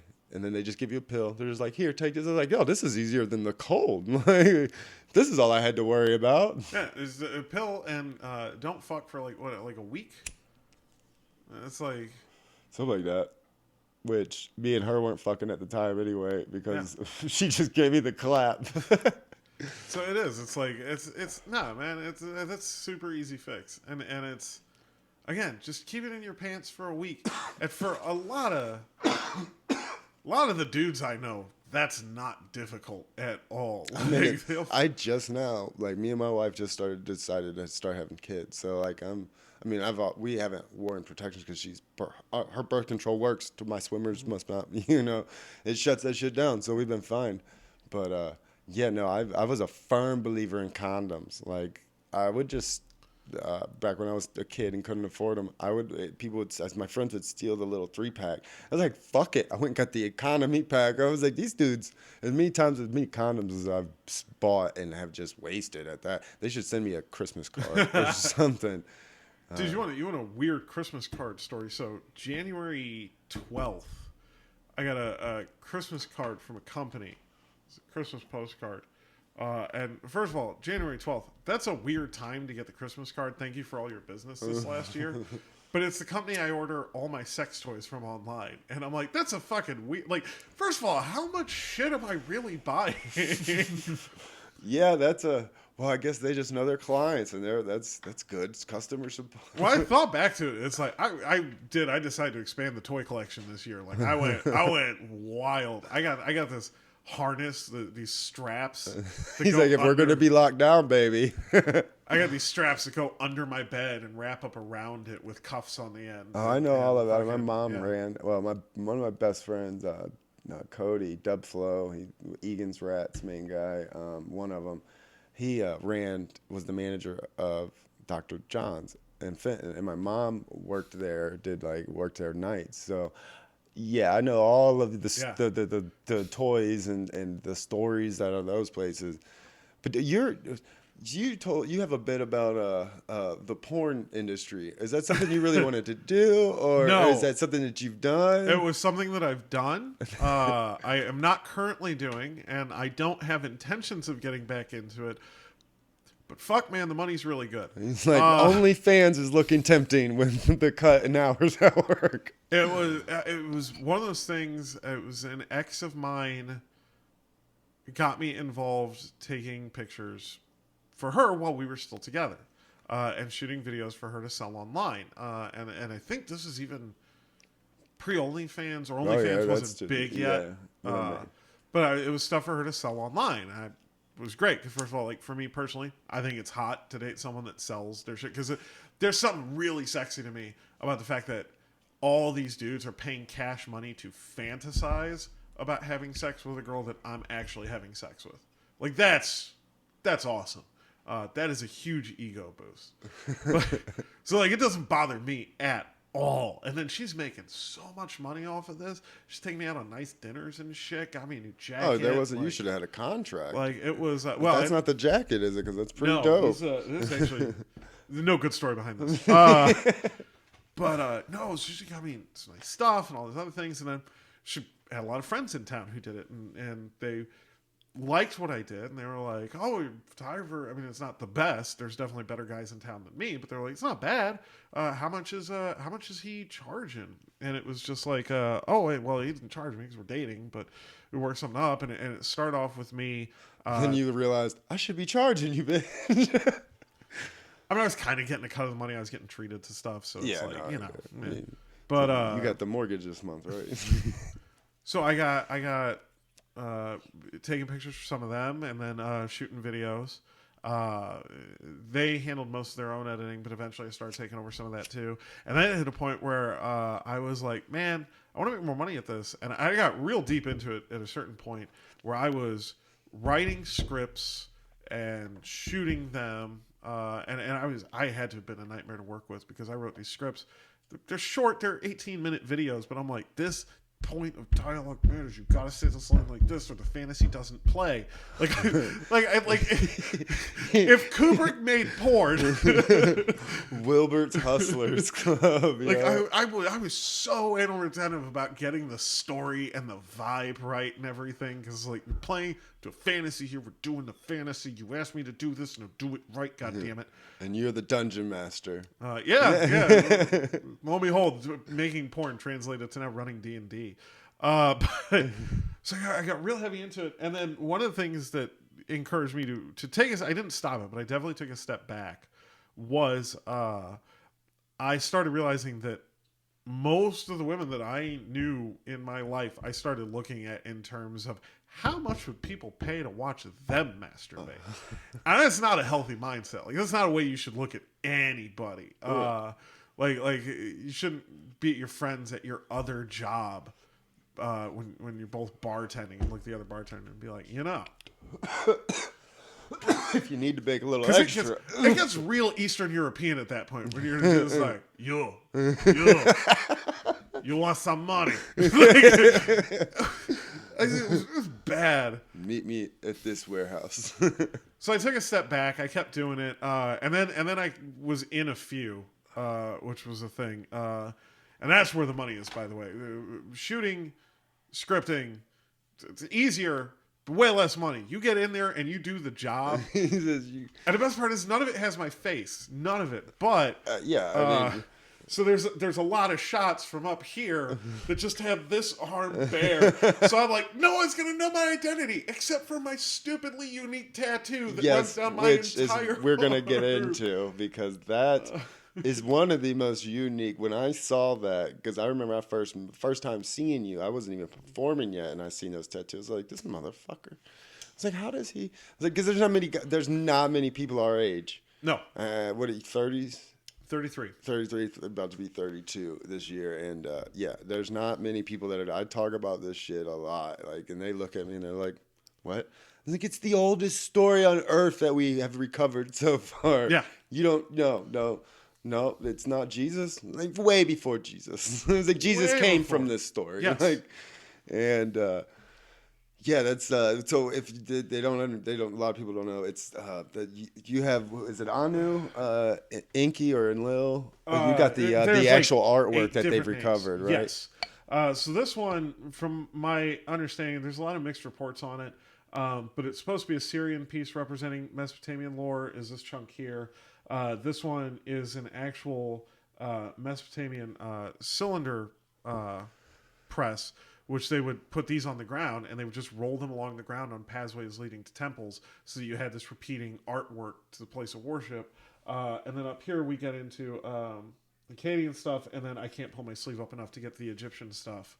But for the little bit I went to college, and I never finished, I want to study history, ancient history, and I got real focused into ancient religions. And there were definitely some stories that I fell in love with some of the teachers that I had, because I got lucky for the little bit I was in college. I had some great history teachers. So you actually went to school and got to have some. See, this is something I learned a couple years ago. I knew about it back when, what was that? Ancient Aliens, and every stoner sitting on his couch with a bomb after work, was watching the Ancient Aliens, and I didn't dive like super deep into, because after like they had 1 or 2 good seasons that had some okay, here's some the stuff that they could. Then now it's they're in like season 15 and they're just connecting everything. Anyways, when I learned about it, and as I've, now that I've, I come home and I'm like, oh, what can I do? And YouTube's a big one. So which theory do you, as someone that was in the academic field, you learned it, you learned about it from the academic field. This is where you've learned it from. Yeah. Do you think Zachariah Sitchin is a quack? I'm not entirely sure who that is. Zachariah Sitchin's the one that. One of the big ones that has helped translate and do he's the one that came with the theory that the Anunnaki are ancient beings that. Oh yeah, okay. So okay, I'll put this out there now. It's actually not Anunnaki. We've made it Anunnaki. Right. It's I don't know how to pronounce the original word. So when it comes to the ancient alien stuff, I've watched it tangentially. My roommate watches it all the time. So I catch a lot of it, and to me, like, it's just so bananas. They're like, because they'll say something insane like, and then the sun rises in the east and sets in the west. Coincidence? And I'm like, no, that's fucking science, man. Like, that's we know why it does that. Even flat earthers have an excuse for that one, and they're fucking wrong. Like, no, aliens didn't change it. I think it's all bullshit. I think it's absolute bullshit. And you know why I think it's bullshit? Because we found out last year that UFOs are fucking real. The Pentagon confirmed it. Yes, thank you. I'm the first. You're the first person that has brought that up without me, because every episode I've been like, and eventually I'm going to put clips together where it's me like, so what do you think about these aliens that the government's confirmed?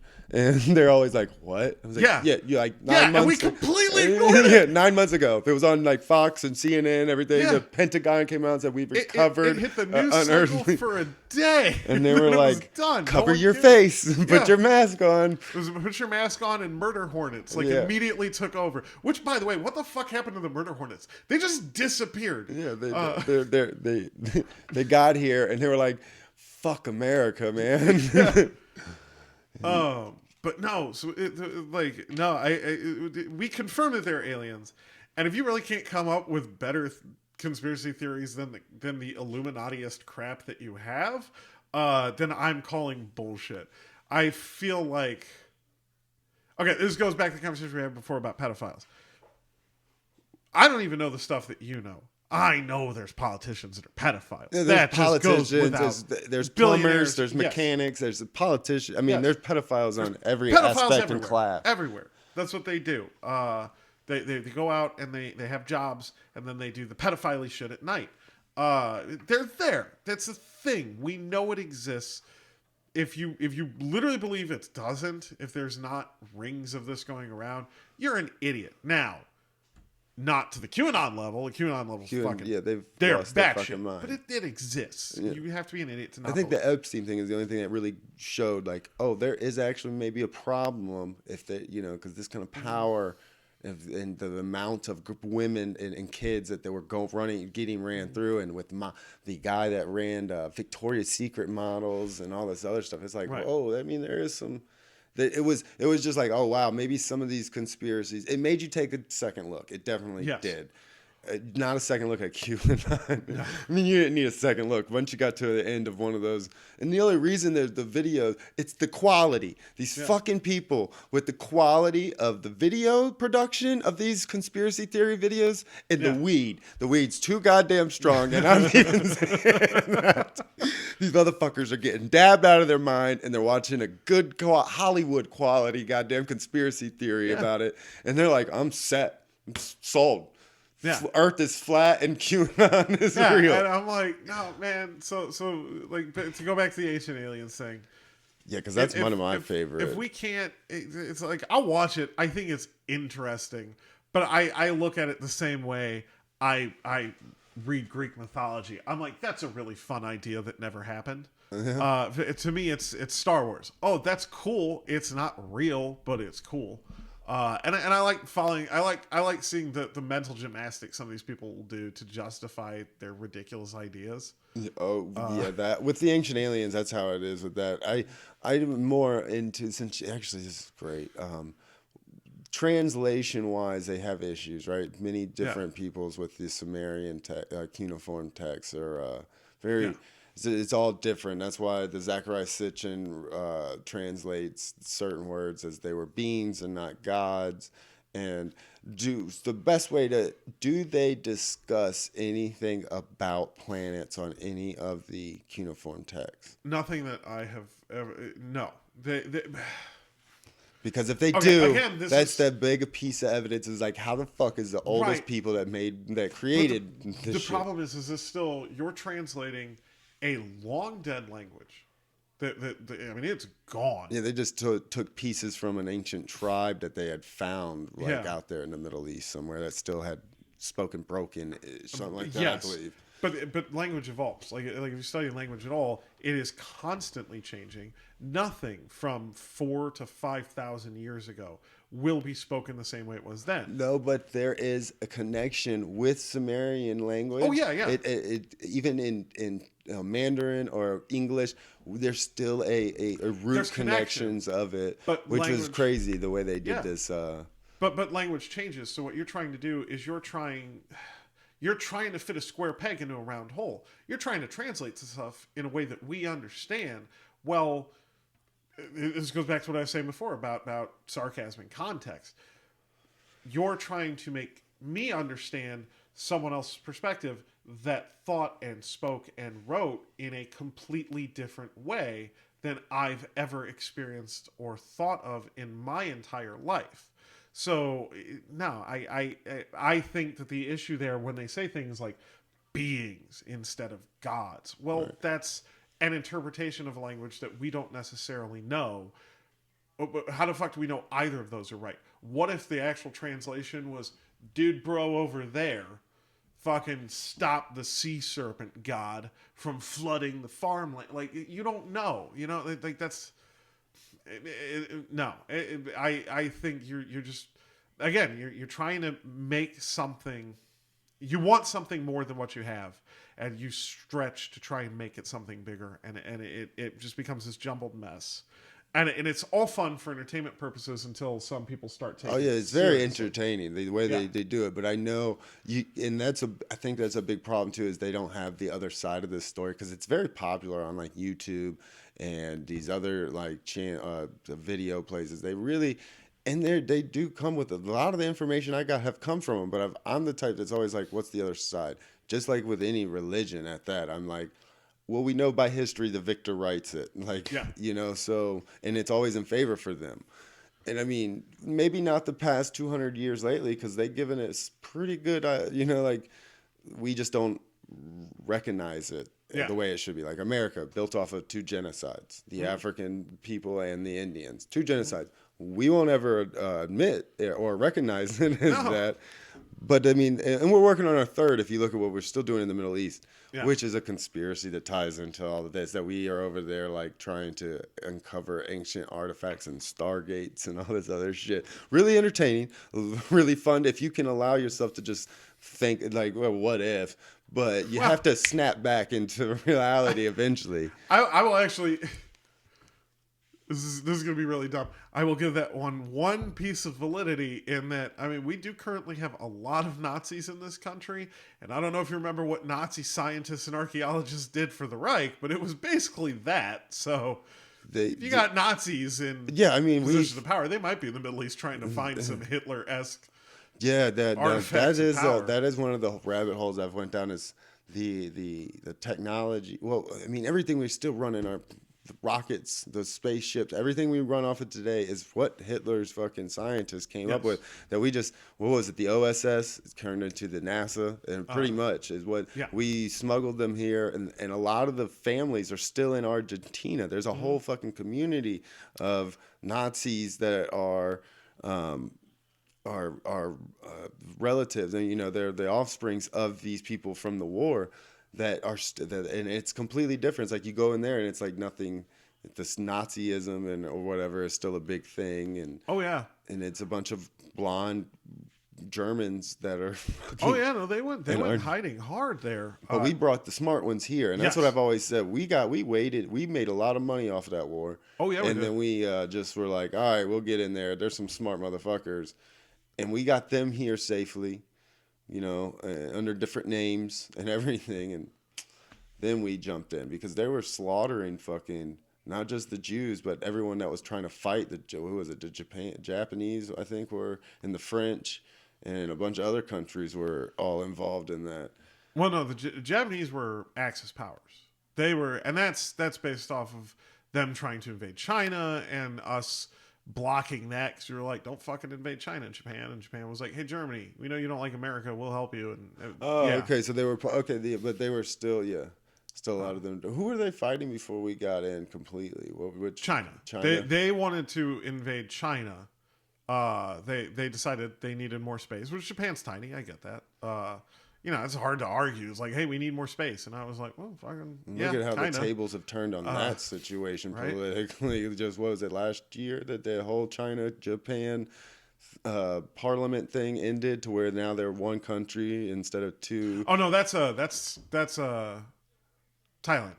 That's Thailand. I thought it was Japan and Hong Kong. No. Japan is its own separate still. You're thinking Thailand because Thailand was. What about when all the NBA players were like, we support Japan because the two parties won, or not two parties won? Oh no, you're right. Because I'm thinking of. Because they took over the. No, that was shit. I read all about this and I forgot most of it. Yeah, it was not in our media at all, really, what was going on. But it was. You had to dig a little bit for it, but you could actually find some really good, especially if you went BBC. They covered it pretty extensively. I'm probably going to get this wrong. So anybody listening to this, please don't fucking call me out and be like, you don't know what you're talking about. I'm telling you right now, I vaguely remember. I don't really know. But effectively, they were taking like an independent city-state that was going to be absorbed by the Japanese. They had Chinese an agreement for They had like an 50 or however many years, and it was ending, and they were like not renewing it, and they were all pissed off about it. So they were, and it was one of those. I remember when I read it ethically, I was on the side of the independent city because I was like, yeah, fuck you, China. But also, like, China just terrifies me. Largest standing military force in the world. I mean, that's... And the fact that China and, what's their name? China and Russia have become friendly. Yeah, which, Russia friendly with anybody is never a good idea. Maybe when Putin's gone, but as long as Putin's there, like, that dude is terrifying. That man is scary. I have respect for Putin because there's this thing. It was years ago. I want to say I was in high school, might have even been middle school, when Putin, the Russian government, captured an American spy, and they were going to execute him. And a bunch of civil rights groups got involved. We're like, no, you need to deport him home. Blah blah blah. Mm-hmm. And Putin executed the dude. And he was like, he's a spy. That's what happens. Because Putin was a spy before he became Putin. That's what he did. And it's like, and that's how the game is played. Like, I've watched every episode of Burn Notice. Like, I know what the fuck I'm talking about. Yeah. Right. Yeah, I know that there's the system that they're no different. They have a CIA, and that's what Putin was before, and that's what he did. And it's just like, I look at it like this. He's the only superpower country's leader that has come out and asked everybody else to disarm and disable all nukes. He's like, I'm willing to put my nukes up if you'll put yours up, and because we will not have our great grandchildren. We will not have generations if we keep this up and we keep the development of nuclear warfare up. It's not, you can have as many wars as you want, but we've got to get rid of nuclear option. And he's the only one that I've seen, because he said it flat out at like some big, huge world meeting. And it was like, why isn't nobody else standing up and like, I don't ever remember that happen. I'm not saying I don't believe it. I watch a lot of the that. RT news that they call Russian propaganda or whatever. But Yeah. I really like Lee Camp. He's a comedian, but kind of I don't like saying satire, but he talks about current events that's going on every day in the news, and he's got the RT America, not the RT show that's or whatever, but. He's only had to do that because Fox. He went on Fox calling them out about not talking about the war going on in Afghanistan years ago. Said that they were a bunch of puff piece bullshit reporters, and he didn't get the job of Fox. Shocking. Yeah. So I see a lot of that end. I do see their biases. Like they do not go after the Russians at all. They do talk about a lot of good things in their news articles. Mm-hmm. Like. They report stuff that happens good over there. You don't see too much bad talk on Russia, but you see what America's doing. You get the story of what America, and that's what I want to know. So that's why I've seen all that. But anyways, back to the whole Putin and nuclear and So the Putin. I don't remember that happening, but I will say this: if I had watched that, I would have assumed it was a trick. I would have looked at that. I look at him the way I look at Eric Cartman. I'm like, whatever's coming out of your mouth is not the whole thing, and I can't trust you. Like, I'm like, fucking, he's like a first degree buffed out fucking powerful Eric Cartman. Yes. But it's like to me, it's like whatever comes out of your mouth, man, even if it sounds noble, I'm like, what are some of the bad things that he's done, like to get this reputation besides be the enemy of the Americans? Well, I would say the fact that he has definitely, I mean, he's never admitted to it, but he's kind of been like, we fuck with you people hard. And all election conspiracy. Game. Yeah. Oh no, that's absolutely, he's doing his job.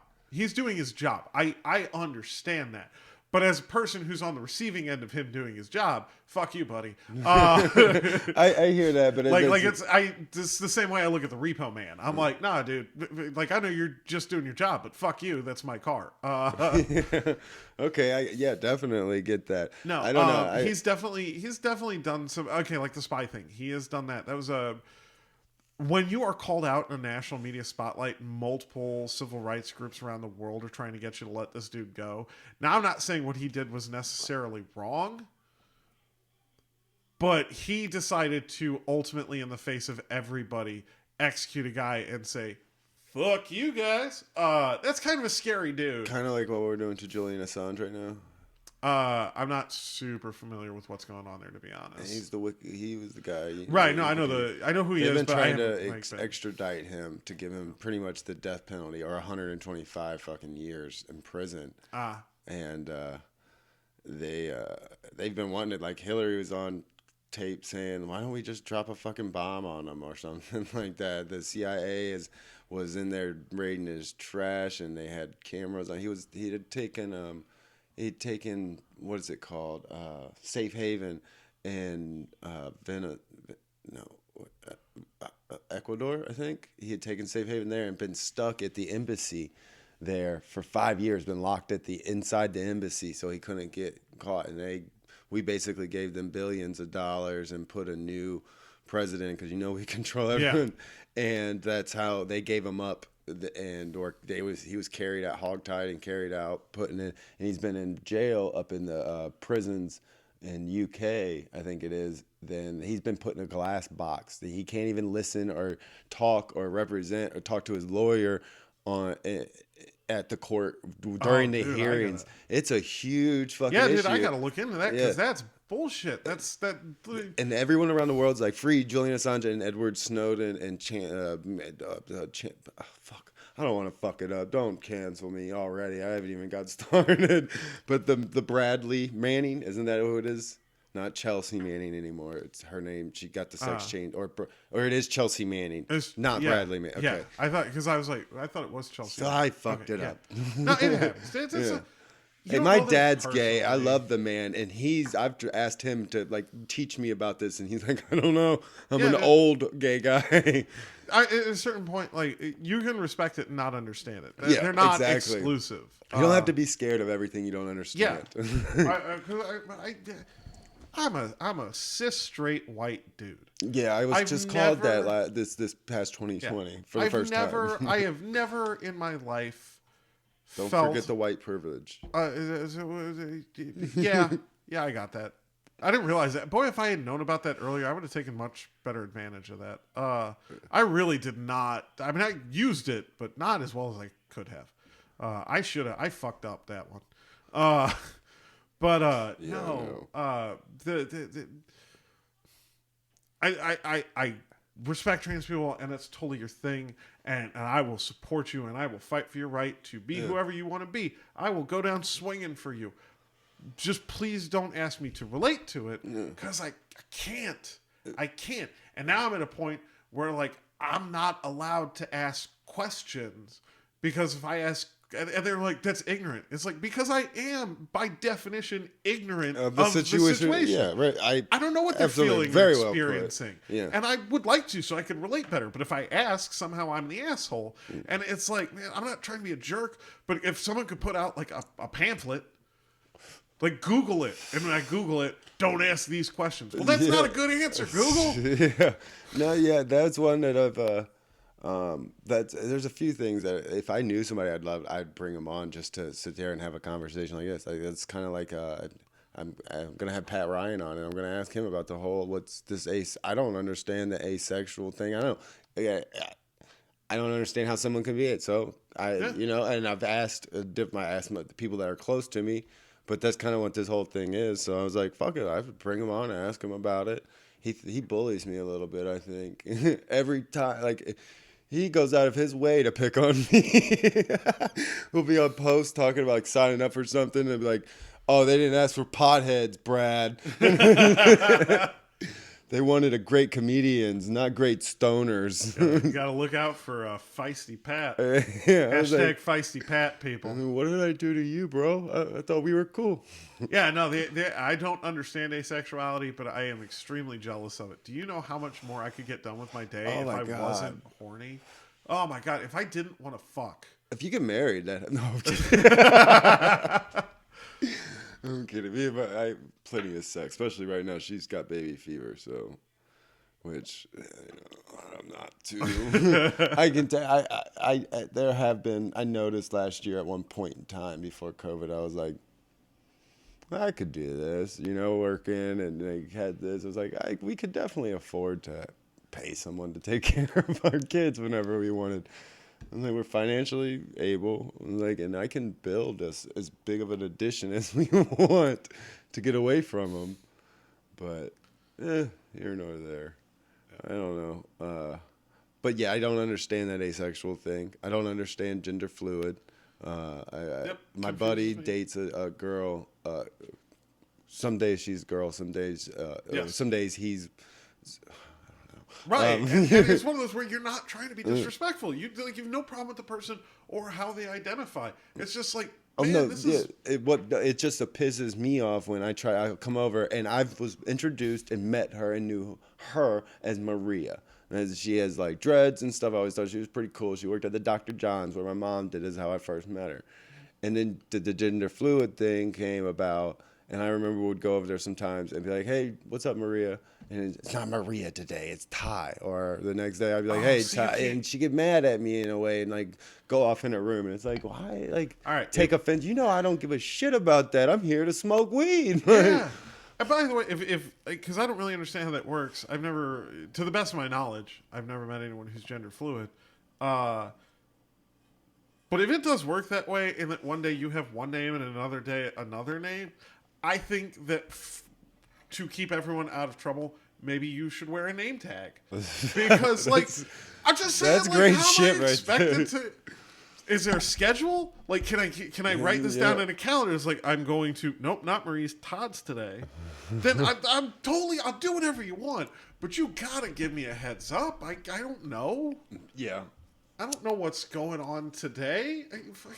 It's definitely just kind of annoying because I know I'm over there to hang out with my buddy and I know I'm pissing off his old lady now. He's gonna have to deal with it when I leave, and we used to be cool. Like, why did that change? Just because you became you discovered something new about yourself. Yeah.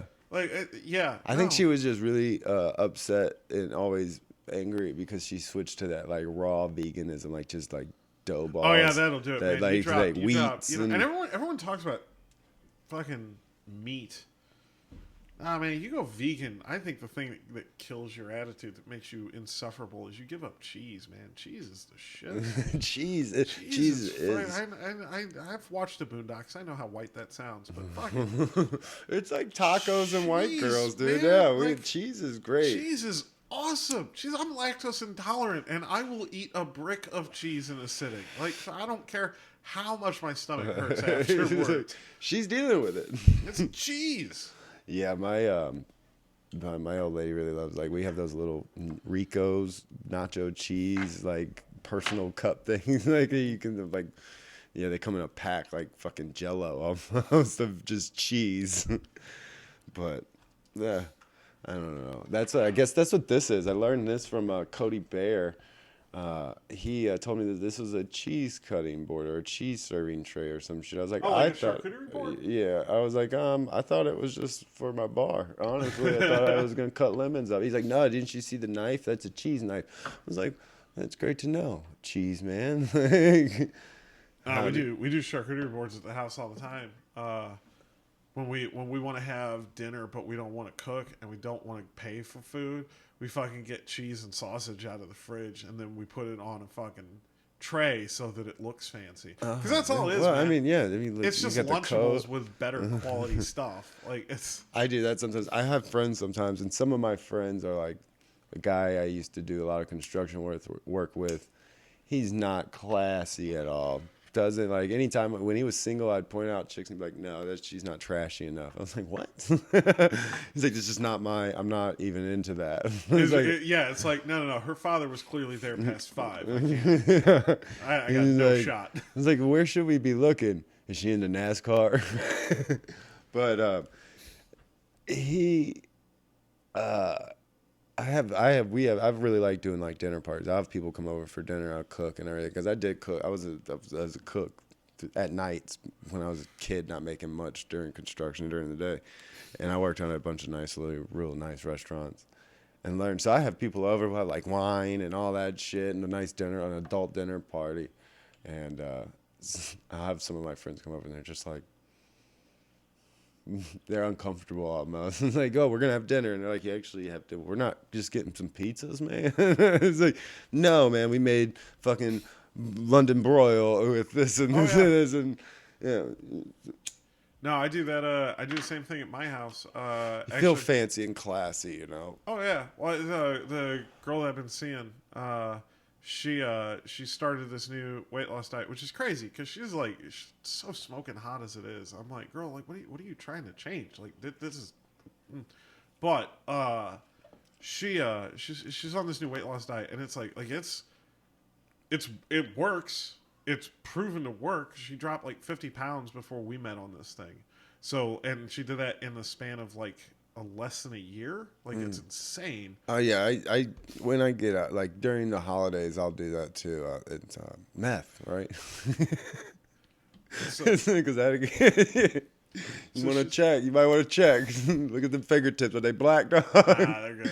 They're good. No, I know, because now I'm cooking for her, and so I got to follow these guidelines. And it's so restrictive that like my thing is seasonings, dude. I will cook with whatever ingredients you give me because I can season the shit out of it, make it good.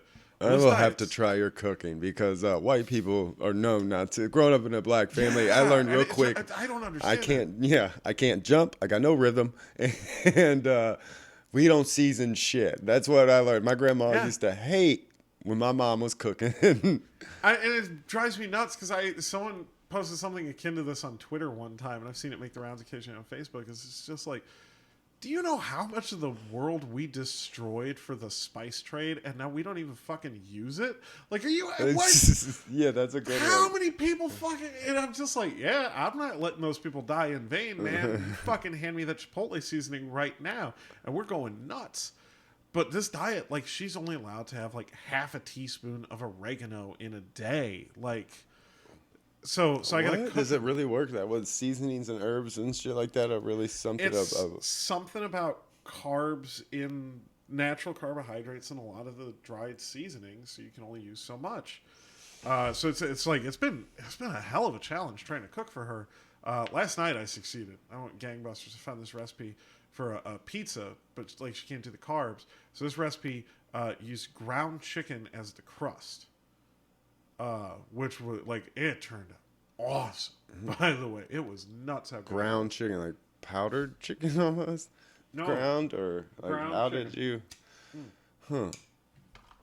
As the crust. So you take ground chicken and an egg, and then the little bit of Parmesan cheese that they're allowed, and the little bit of Italian seasoning that they're allowed, and you literally mix it all together in a bowl, and you just put it on a baking sheet and some parchment paper, and you just spread it out into a thin pizza crust, bake it for 20 minutes, then you put the toppings on top, put it back in, bake it for another 10, and you've got a pizza.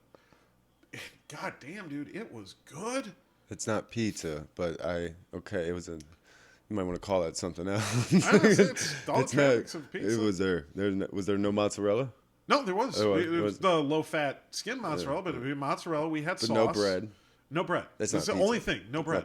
That's pizza. It's totally pizza. Totally pizza.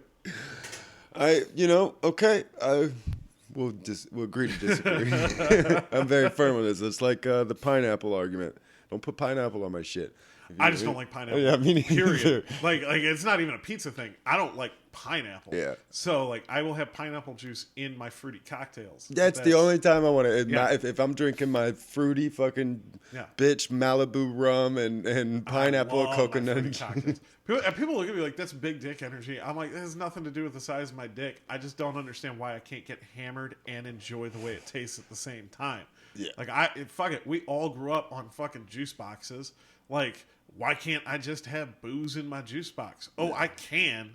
I'm just not supposed to because I'm like, fuck you. I mean, I just drink when I do like drink wine. I don't understand these people that can drink dry wines that aren't sweet and bitter like wines. It's like when I first drank wine when I first was a kid, I was like, that shit's gross. Yeah. It was dry wine, like dry red wine.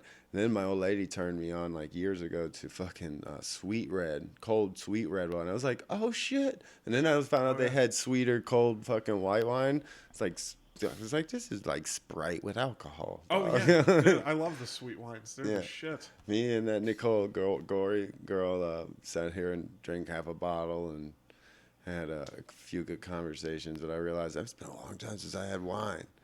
And I woke up all fucking because I don't drink too often. Oh yeah, wine fucks you up. Yeah. It's if you're not used to that, if you're not ready for it, wine will fuck you up. Yeah, my old lady was telling me about Tour de Franzia or whatever it's called, where they like it's boxed wine. Oh, the boxed wine? Shit that they fucking. I don't know how many boxes they would have to go through or something in college, and I was like, that's gross. Like, at least if you're gonna drink wine, I'm the type if I'm gonna drink wine, I'm looking for a nice wine, something that's I'll spend $20 on a good big bottle of wine. Actually, you want a good time, a delicious wine. It's a $3 bottle of wine that you can get at Aldi's. Has these owls on the label, ton of different kinds. They are stupid good, and they're $3 a bottle, and Really? they're some of the best tasting wine that I've ever had. I really like the cheap one at Walmart they have. It's called Stone. It's by Stonehill, and it's out of Missouri somewhere. It's really good. And that St. James isn't bad. They've got a couple different. They're sweet red. I mean, I've been plenty of drunk off that, but it gets a little too sweet sometimes. I don't know, but So I can't believe you went to school for that. That's very interesting. Like I would add. So what about the whole story because they have the whole story about Epic of Gilgamesh and everything. In the atmosphere they had to find gold. Is that like just a all stretched? So that's not something I studied. You didn't? No, Like the whole being because I thought the story was that they came here. The reason they were here was to mine gold, and the Gigi were the workforce, and they revolted to the Anunnaki. Yes.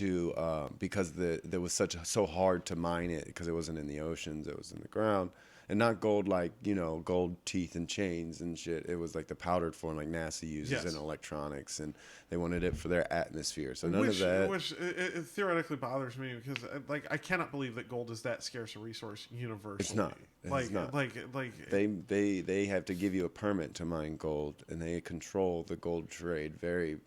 I'm not just talking about like Earth. I'm talking about in the galaxy as a whole.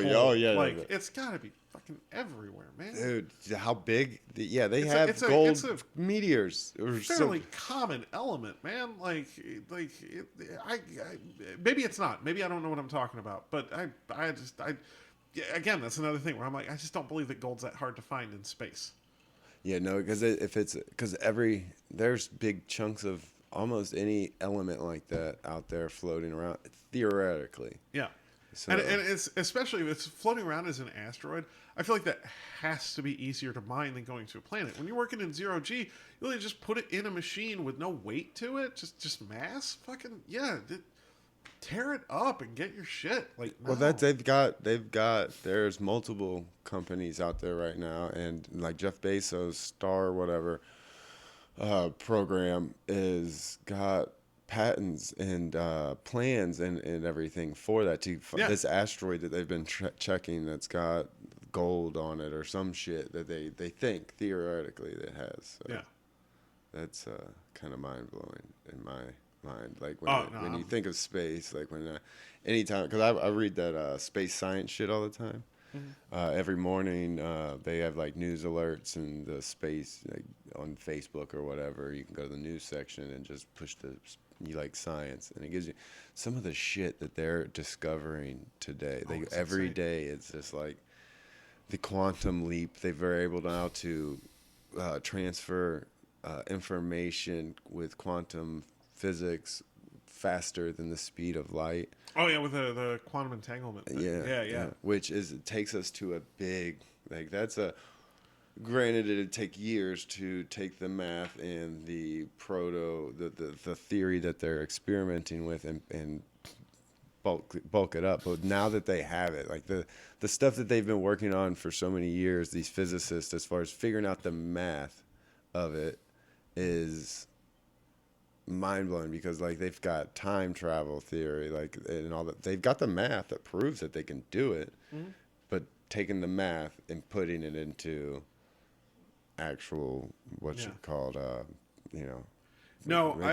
usable. I've been I wouldn't say closely, but I've definitely been following the quantum computing stuff, because I don't know if you ever talked about this, but I'm a transhumanist. I don't know if you know what that is. Were you like with how a lot of these people with CRISPR? The genetic enhancing tool. So it's similar to that. Transhumanism is mechanical augmentation. Okay. So not genetic. Okay. No. The CRISPR is the tool to manipulate genetics. I believe. This is literally replacing parts with robotic parts. In fact, they've already done a little bit. There's an artist in Sweden, I want to say, Europe somewhere, who has this thing, and it's called the antenna, hardwired, literally connected to his brain. And it's the goofy, I don't know why it has to look the way it does aesthetically. That bothers me, because this could look way cooler than it does. But it's implanted into the base of the skull, right where the spine comes in. That's where all the cords go to connect to his brain. And then it's this black plastic piece that loops over his head and in front of his forehead, and so it allows his eyes to perceive what we normally perceive, but then he can also see in front of him that same scope of range in the ultraviolet and infrared spectrum, and actually process that in his brain. So he's using the Neuralink, not the Neuralink, Elon Musk, but the technology with the nano wires that the computers have to install. I will be honest, I'm not enough of a science guy to understand exactly how it works. I just know that it does. Oh. So he can see shit and that we can't perceive with the naked eye, and it's really cool. It's really fascinating infrared stuff. Frequencies and different spectrums and stuff. Yeah, the two different spectrums. But the big thing with transhumanism is we look forward to the next stage, doctrine of posthumanism, the next stage for humanity is self-determined evolution. So if I don't like, not if I don't like, let's say I want to be physically capable of lifting things that I can't lift, I would be able to go to a doctor and have my arms and legs removed and replaced with mechanical parts that would allow me to pick up and lift this stuff without ruining my body. Right.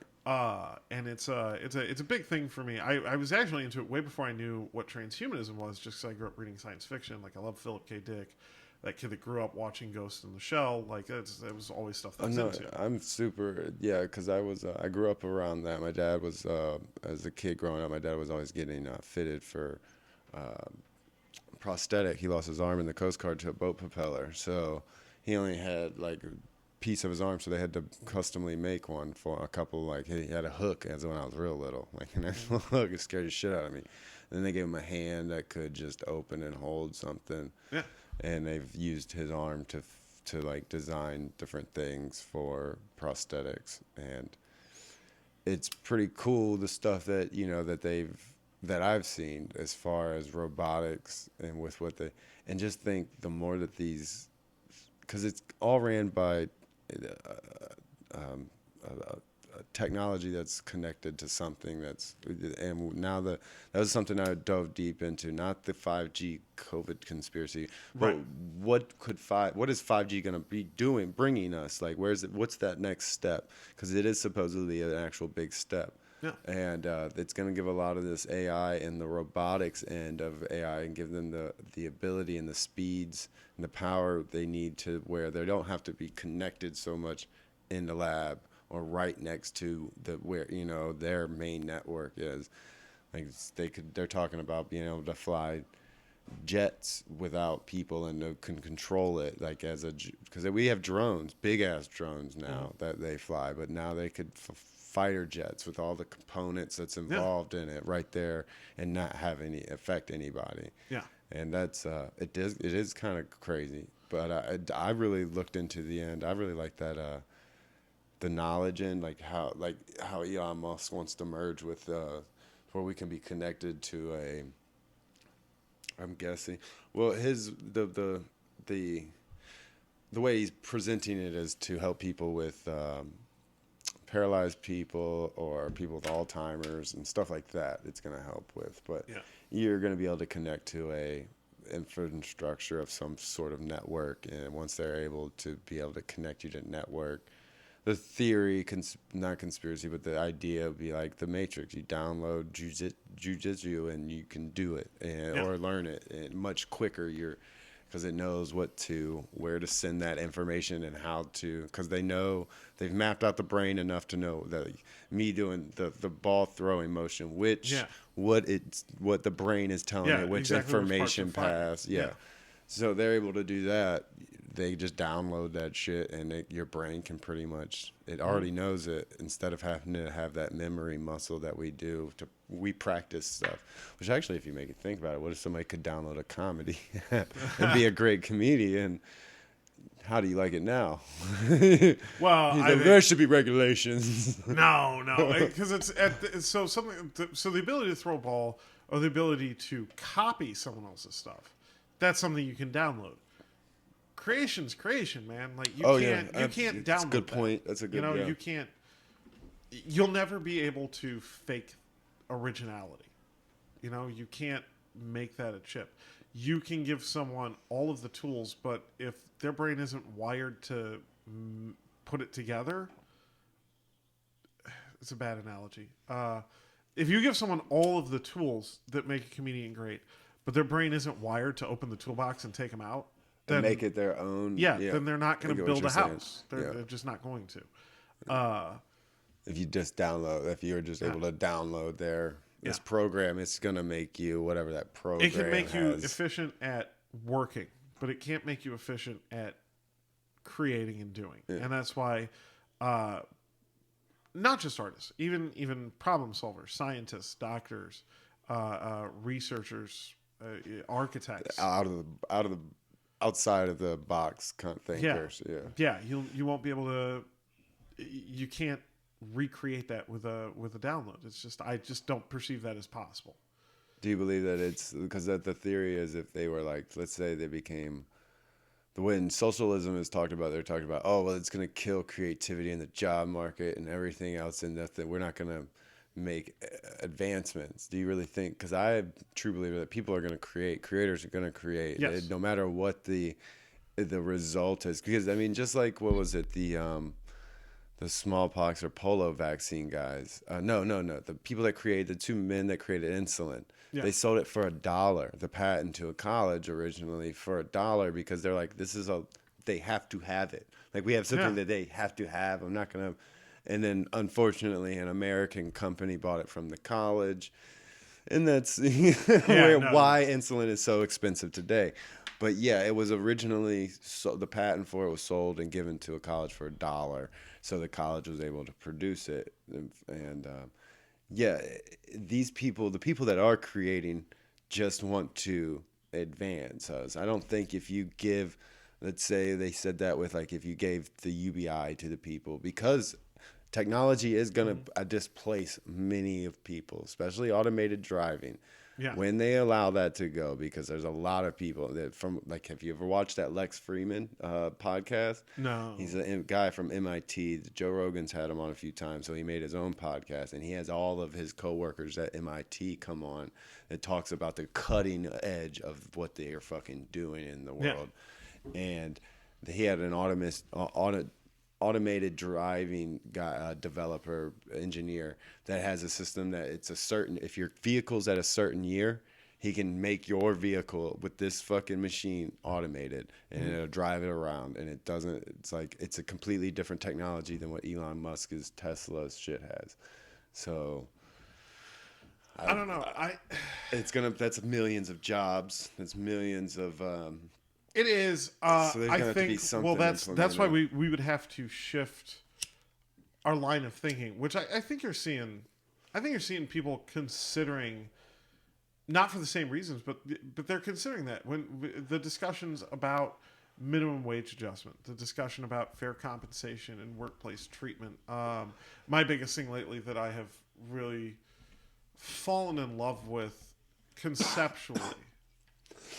I haven't figured out where I stand on it, but conceptually, one of the things that I love is the discussion of capitalism in a comparison to feudalism, because we were raised to believe that if you're the billionaire CEO of a company, that's yours. You earn that through some sort of divine right like kings used to have. And it's kind of bullshit. Just you maybe deserve a big cut, but Jeff Bezos is not, like, if every one of his employees quit, Amazon's dead. Jeff Bezos can't run that by himself, so all that money is now fucking worthless. All the tax breaks for the jobs that he needs to. See, that's one way that they don't ever. I love that you brought it that way, because me and Bukovich had that. Because I've always said, like I said, I went to college for trading. I wanted to be a trader or whatever. So I studied economics, civics, and all that bullshit. And I was always said, oh, I'm a capitalist. And he's like, capitalism is what's created this. I was like, how is that? And I was like, socialism? So you want the government to control everything and not be a free market? He's like, that's not socialism. Socialism. And so instead of arguing about it, I was like, let's just look it up, man. Yeah. And we looked up the definition. And the definition, yes, the people own the company and have the vote of what happens to it. And I've always been a firm believer that says, I believe economies in its truth, no matter what fucking Reaganomics system that they try to throw at us on the media, trickle-down economy doesn't work, okay? No. Giving a corporation tax breaks, huge, not making them pay taxes because they created jobs. Their company couldn't expand and be what it is today without those jobs. So if you're giving them tax breaks to continue to grow, and they're going to take a lot of this money, shell corporations off into a safe tax haven fucking country. They have the money to pay the fucking fee to the bank, because it's worth more of that paying the taxes. Mm-hmm. Best point in time of this country in the past 1,000 years was, fucking 1,000 years. The past fucking like since the 1900s, the best fucking time of the year was when they were taxed at 90%. The best booming economy, and then Reagan came. Well, actually, Nixon really fucked a lot of shit up, and then Reagan came in, and it was like the gold standard went away. The fucking they really fucked shit up. Like they took we put us on a debt-based economy and a system, and all of that. But as far as the ways I look at I guess I'm socialist somehow, I guess, but there's still a free market. You still have the right to own and trade everything, and you're a creator. But without those jobs, without those people, people create those corporations. Yeah, absolutely. And consumers create economies. Without consumers and without these people creating those corporations to provide services and products, if they don't have those jobs, these consumers can't consume. Consuming, your fucking demand drops. Fucking, it's all pretty basic that they teach you in like your first year. Yeah. And it's like what they tell us and try to preach to us and everything on the news is just like, that's not what you're taught of how the system works. Well, you just don't understand it. Well, it's also because you didn't teach us anything about what real finance is, or how the market works, or how to use money as a tool instead of this safe, it's a pedestal. It's just like pussy on a pedestal. No, it's not. It's a tool in the box to make things. And that when the people that know how to use their money to make money. And that's one thing I really liked about that Yang dude, is he wanted to do the $1,000 UBI. Okay, whatever. But he also wanted to implement from kindergarten real financial education. Yes. From kindergarten through high school. Real financial, how the markets work, everything like that. And then you give them $1,000 a month after that. Once they turn 18 and they become tax-paying citizens, what do you think they're going to do? They're going to be off in school and learning and creating, and they don't know how to use their money. We become one of the probably most richest, as far as the most millionaires and everything created countries, because I think we're being taken over. Well, I mean, we have the most millionaires. They come here. Yes. But we don't have the most money in as far as rich. Like Saudi's got a big chunk of the change. But we don't have like the monarchy, Queen of England kind of a state. We don't have anybody here that runs shit like that I'm aware of. No, but I think corporations themselves, besides corporations, sort of do. And I think, like, to circle back to what we were talking about with the automation thing, I think that's what we have to shift our focus on. If we're going to pursue this technology and make it available, then we have to restructure literally the country, probably more so the planet, but at least the country's way of seeing employment. Because right now, and this is true, your value is based on your job. Mm-hmm. It absolutely is. I had a girl once break up with me when I was a bartender, and she had a job. By the way, she worked in a fucking factory. You're a big time me, you work in a factory. But because she worked 9 to 5 or whatever, and I worked at nights, I didn't have a real job. And I'm like, first of all, I'm making more than you. Mm-hmm. And second of all, fuck you. Yeah. Like, a job is a job. I got paid money for goods and or services rendered. A hooker has a job. A drug dealer has a job. Okay? And by the way, anybody doing any of that stuff that is not real work definitely works harder. Oh, yeah. But I work way harder as a bartender than I do in my current cushy-ass office job. Yeah, I would love... I wasn't smart enough to go find one of those better jobs. I did the drug dealing thing, and I ended up in jail for a while. And I was like, yeah, this isn't for me. And, I'm just not a good one, obviously. So the system was better. But I ended up being a carpenter, so I work hard, unfortunately. Yeah. But I get paid well. I'm paid. Someone like me that drop out of college, smokes bud, and I work hard. I show up to work every day. I can still make 25, 30, 40, eventually $50 an hour as a master carpenter without the degree and without, working my way up some corporate, because I usually work small business owners pretty much. Yeah. I don't do the union because I moved out here too late with the union. That we didn't have that back home. We had the shipyard that you could work on and and be trade. Like I'm sure it was some form of union, but anyways, yeah. The how do you think the market should be? I do agree with the technology being created.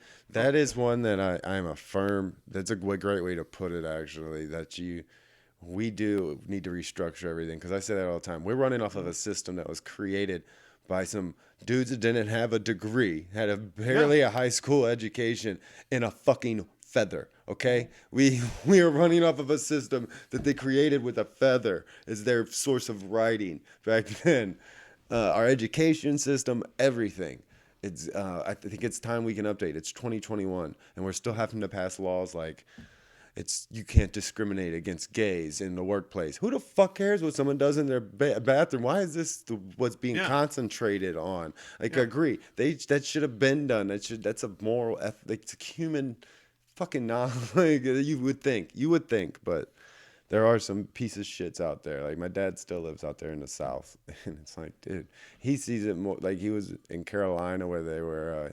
His little town made the news because they wouldn't marry. The people at the courthouse wouldn't marry anybody. Wouldn't legally allow these gay couples to get married and stuff. They wouldn't sign for it. It was against their religion, and there's people wouldn't bake cakes and everything because it was for, and but he was one of the first men to get married in Carolina. He was part of the movement or whatever, which was cool. And I just thought I've always been like, this is so stupid that we have to do this still. Like, you read about it in school all the time, and then you realize like not much changed. They've painted they've done a good job at painting it over as something else. But it's still there, and it is bullshit, man. Like, fucking just let people be fucking people, man. And I mean, I seen it firsthand I didn't understand it really as a kid. My mom has always been married to my stepdad, and I grew up calling my stepdad dad and everything. He's been around my whole life, and my mom's side of the family, there was for a long time they wouldn't even let him when he'd go visit back home in Virginia. They wouldn't even let him sleep in the house and stuff. I was a little kid. I was like, what the fuck? Why? I don't understand it. Because he was like a father would be. He made sure we had what we need. We fed us. We had a roof over our head. Granted, we didn't live in a great area, and that's not like his fault per se. They owned a business. They just got comfortable. They didn't want to expand their company. They're a small business owner. And they got to a point to where they didn't need any more. They were content with what they had. They had food, they had roof, they had the things they needed and wanted. It was like, that's besides the area. I just hated the area. They lived it out there in Fenton. It's like, God. I mean, this area ain't better, but it's not, where they're at. And I just know that they could take their company because they've done. Ryan Tucker, they own a house cleaning company. I was like, you guys have some amazing, like, top clients. Like Altair Ladue, Brentwood is their main areas. Okay. And, like Ryan Tucker was the Super Bowl defensive line captain, the team captain for the Rams back then when they were still here. They've done baseball player, all kinds of big names that I was like, you guys could really fucking capitalize on this. And someone that went to school for all that shit, I was like, and seen how, I was like, why? I just realized that they had something that I didn't. They were able to be content with what they had. Yeah. And me, I've always wanted more. Now I just want to not lose everything that I have. Yeah, no, I'm at that point too. Yeah. So, but what do you think about this whole Reddit situation? Have you seen any of that? Have you looked at all that? So I have. Or did you make any money on it? No. That's no. You know what the most embarrassing part of that is? I do not know nearly as much as I should about the stock market, and I will take it a step further. I did a lot of gifted programs for elementary school, middle school, and two gifts, one throughout elementary school, Mr. B, and then I forget the one I had in middle school. They both had us every year run from first grade to 8th grade. I had to do stock market simulations with fake money.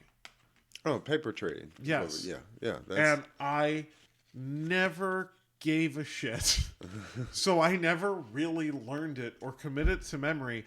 And now this is that moment when that like would have, That's actually cool. Where did you go to school? Actually, Parkway, McKelvey Elementary, and then Parkway Northeast Middle. That's where my wife went to. I don't know which one she went to. Well, y'all had like 3 or 4. Yeah.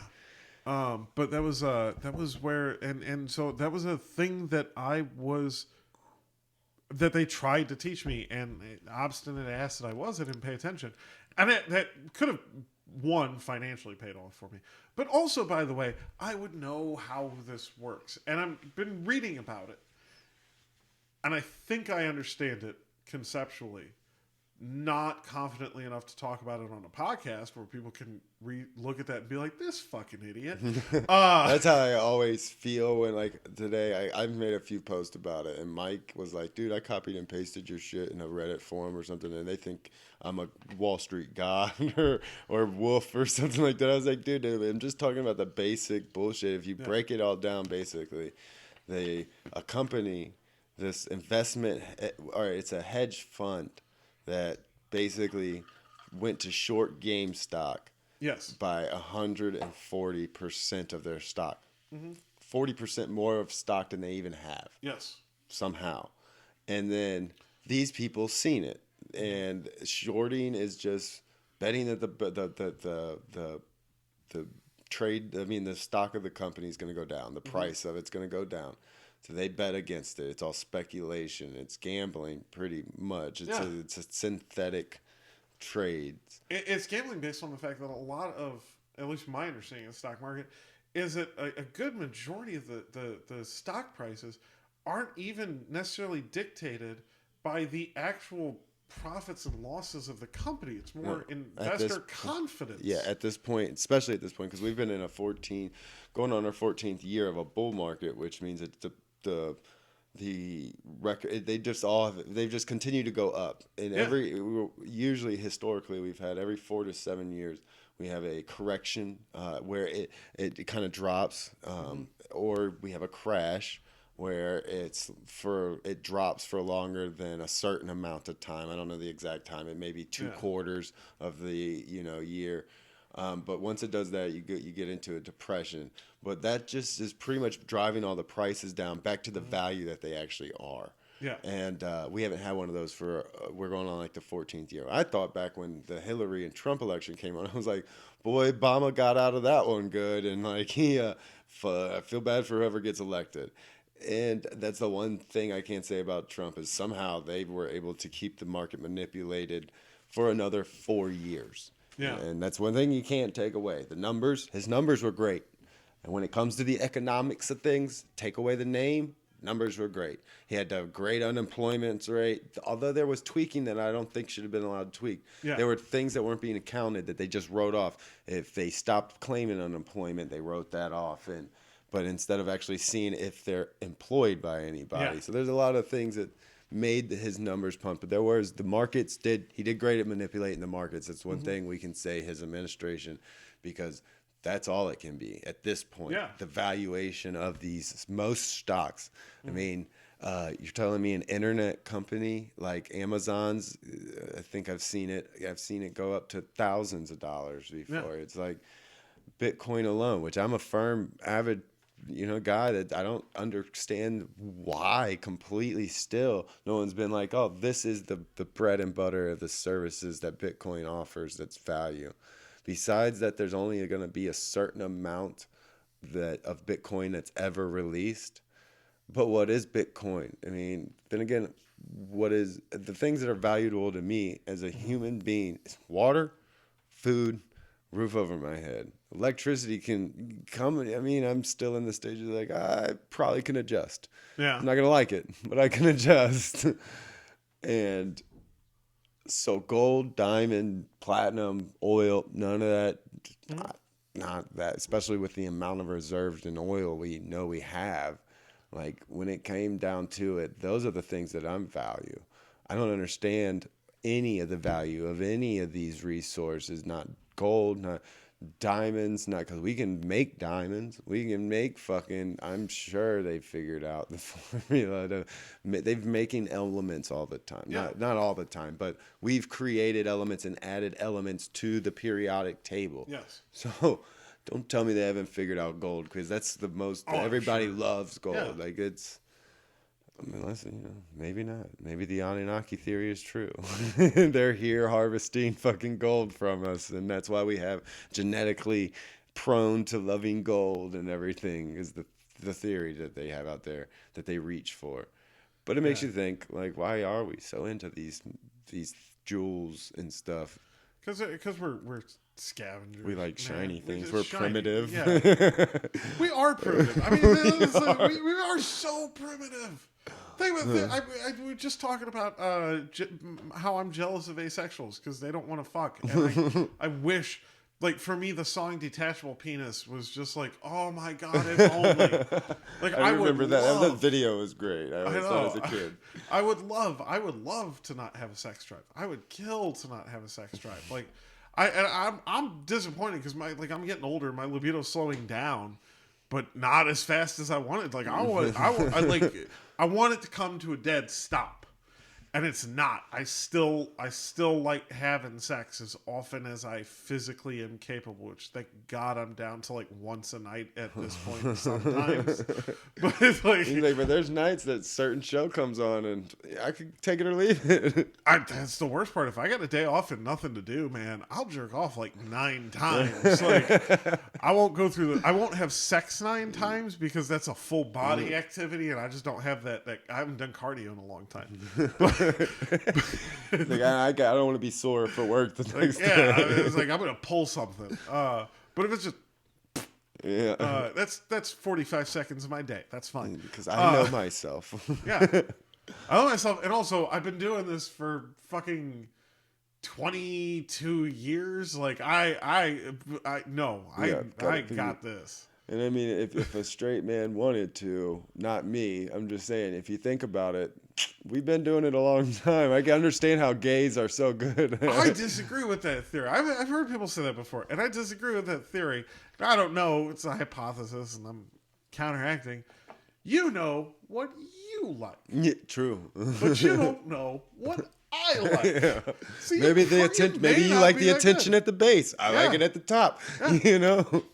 It's like, and here's the thing: you might be willing to give me a hand job, but are you willing to put your finger up my butt? Because I do that to myself on a regular basis, and I'm just saying, like, you gotta get on board with the back porch. See, it's 2021, baby. Like, come on, we've all been to college. Oh fuck yeah! Oh, dude, greatest thing ever. And I date a girl, and she's willing to lick there, and I'm like, oh. Do you want to get married right now? Like, I'll put a ring on this. It's more and more of a thing from what I've been. I don't know. Me and my wife aren't in the new crowd, but from what I'm hearing, that's just like oh, you don't eat ass? What are you, grandma? It's like, look, bitch, I eat ass, but I ain't gonna go out. And I guess I did. You know, I ain't gonna go out and tell everybody that I'm eating ass that I don't know. But when you think about it, Grandma was eating some ass. Oh yeah, it's not a new thing. And Grandpa was too, because you're literally just like a half inch. Yeah, you know, if that when going down on a chick, I don't know. It's happened. It definitely has. I don't know if you've ever 69, you shoved your nose in her ass. You can put your tongue in there after that. Oh, yeah, I mean, the porn thing has gotten a little out of hand, though, when you go on some porn. Oh, the taboo thing is really popular lately. It's so popular, and I cannot wrap my head around why. I'm old school. I like what I like. I'm a casting guy. I like that backroom casting couch shit. That's my thing. I'm into that. But these new kids, they're taboo. Obviously, you can see. Like, I'm a veteran, seasoned masturbator. Like, I can claim the master title of masturbating, goddammit. And these fuckers, like, my whole feed has got grandma, grandpa, fucking cousin, brother, dad, mom shit. And I don't know why it's in recommended. One of my favorites, it's in recommended because it's all there is anymore. One of my favorite stories, and we're going back a couple of years in comedy, was there was this guy. I hated this dude. I hated this little asshole. Was trying to do comedy. He started coming out to open mics, and he was one of those the hyper woke, the so alert to everything that he would jump on you and correct you at any given opportunity. To just be like no. But then he always went up. But then if you watch his interactions with women, you realize this dude is the complete human personification of the PC principal frat house from South Park. Because he would go up and he'd say all this woke shit to women, and it was all regurgitated information. None of this was his own original thoughts or ideas. It was shit he read on the internet, and it very quickly became apparent that he was only doing it to get laid. Oh, one of these, feminist, male feminist guys that. By the way, if and you chicks don't like that. Like, well, I'm also gonna say this one: if you legit believe that, if that is your sovereign calling, I may not agree with everything you say, but I will respect you if that's actually what you believe. But if you're only saying it to get someone to touch your dick, I hate every part of you. Yeah. You can go fuck yourself. And you're gonna have to, because every woman sees through it, so you don't have options. Yeah, I mean, who goes to try to fuck the comedians anyways? Like, you get they're hot, funny comedians. Mm-hmm. Intimidate the fuck out of me, dog.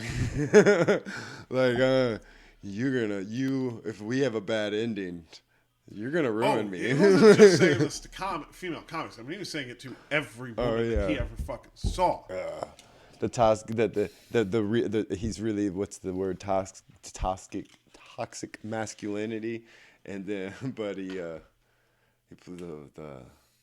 what's the guys that definitely play that. That's the only thing I can ever think of. The only reason I can think of they're doing it, because I'm a firm believer in women's rights, gay rights, trans rights, whatever you want to do behind your closed doors is fine with me. It's not my business. I don't give a fuck. I don't have the time or the fucking room up here to concentrate and energy after work to really give a shit. If you take a piss wherever you got to take a piss, I just did it with my door open in the parking lot. I don't care who uses that bathroom. Wash your hands, spray some spray. That's all I gotta. But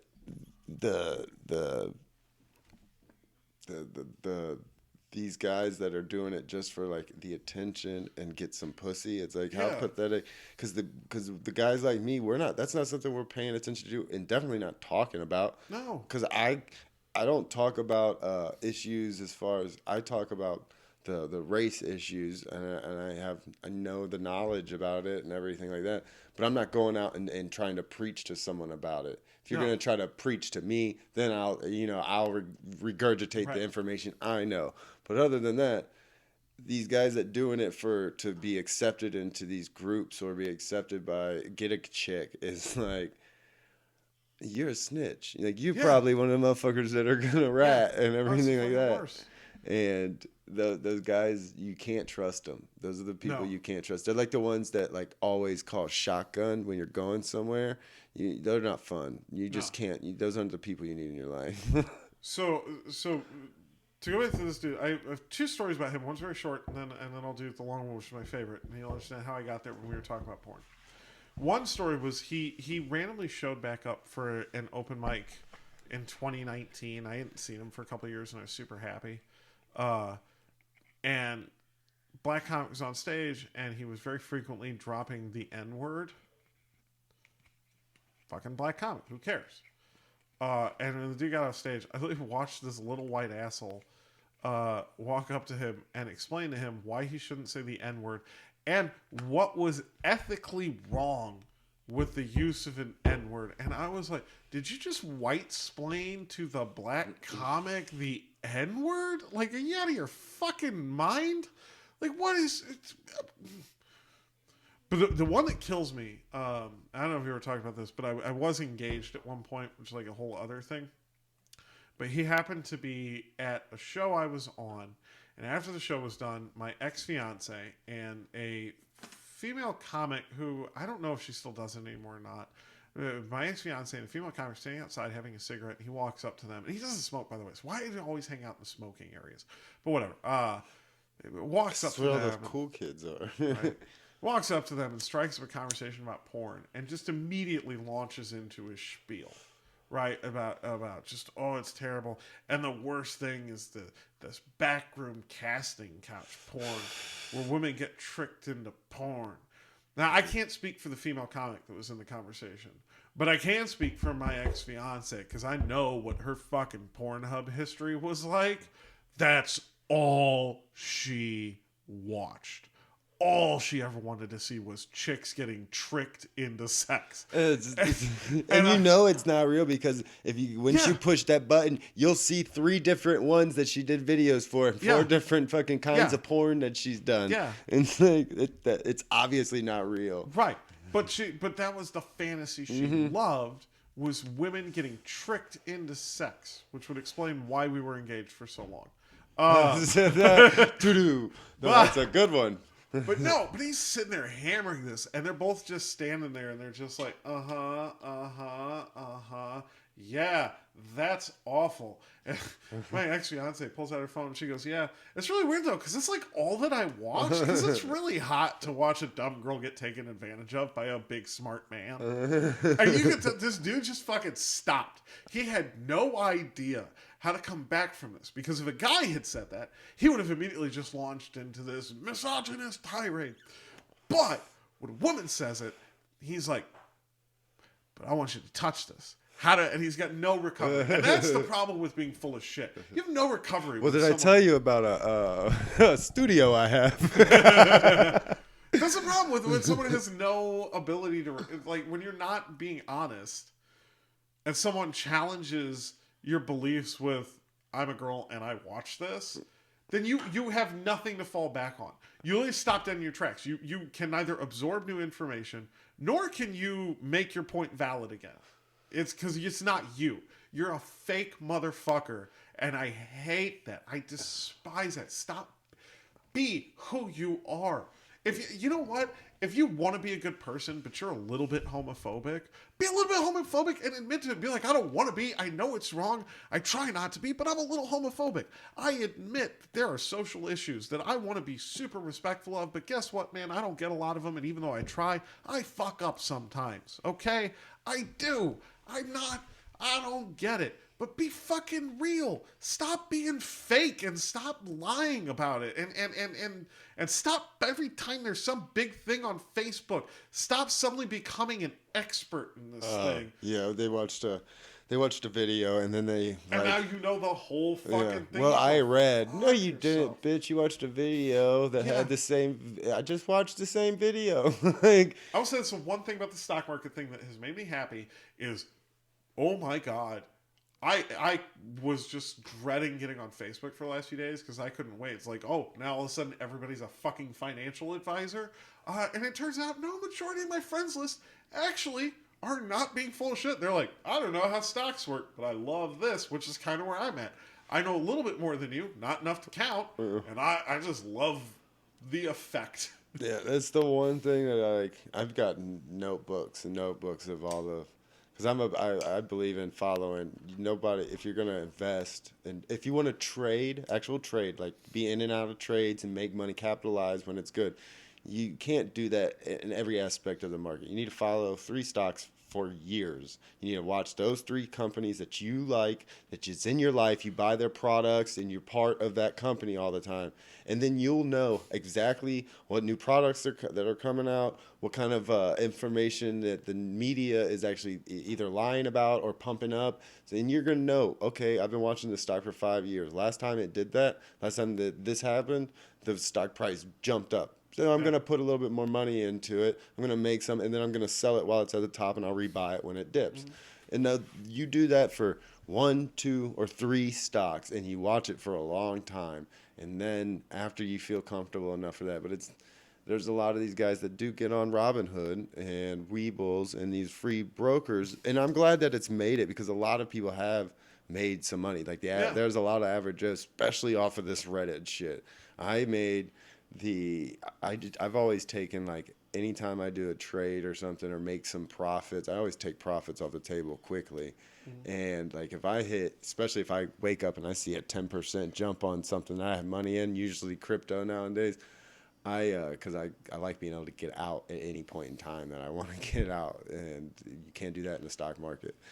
But I'll if I see 10%, I'm taking it. And I woke up the last night from a nap, or what was it, the other night, and looked at it. I was up like fucking 3,000% on dog coin, because anytime I have a couple bucks that is just left over that I had, because I'll put the money I need in, and then I'll take that and invest with it. And if I make the money, because I'm plan your trade your plan is like the key thing there. You think it's gonna do this because of this, so you're gonna make that bet. You're gonna make that gamble.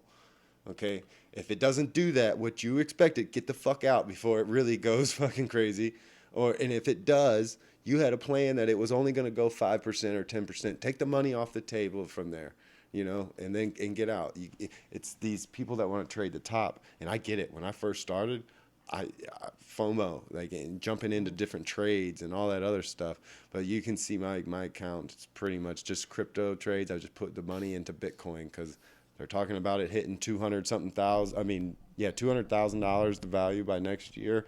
And I seen all these investment hedge funds and all these big boys on Wall Street have been putting in hundreds of millions, if not billions of dollars on Bitcoin. So I was like, if they're doing it, I don't understand it completely, see what the value is, but I can see that it's gone from this to this. Well, Dogcoin, similar to Bitcoin, not completely. And it actually was created as a joke. And so anytime I had a couple bucks or a few cents left in my account, I would just put it towards Dogcoin, because it was like a tenth of a penny. It was like 0.000.2 a coin. So I was like, I can get a bunch of coins. Maybe one day it'd go to a nickel. And it went to a nickel. It went to like 7 cents. I woke up from that. I was like, holy shit. So, and I think I made, I don't know, like $86 off of a very small amount that I had.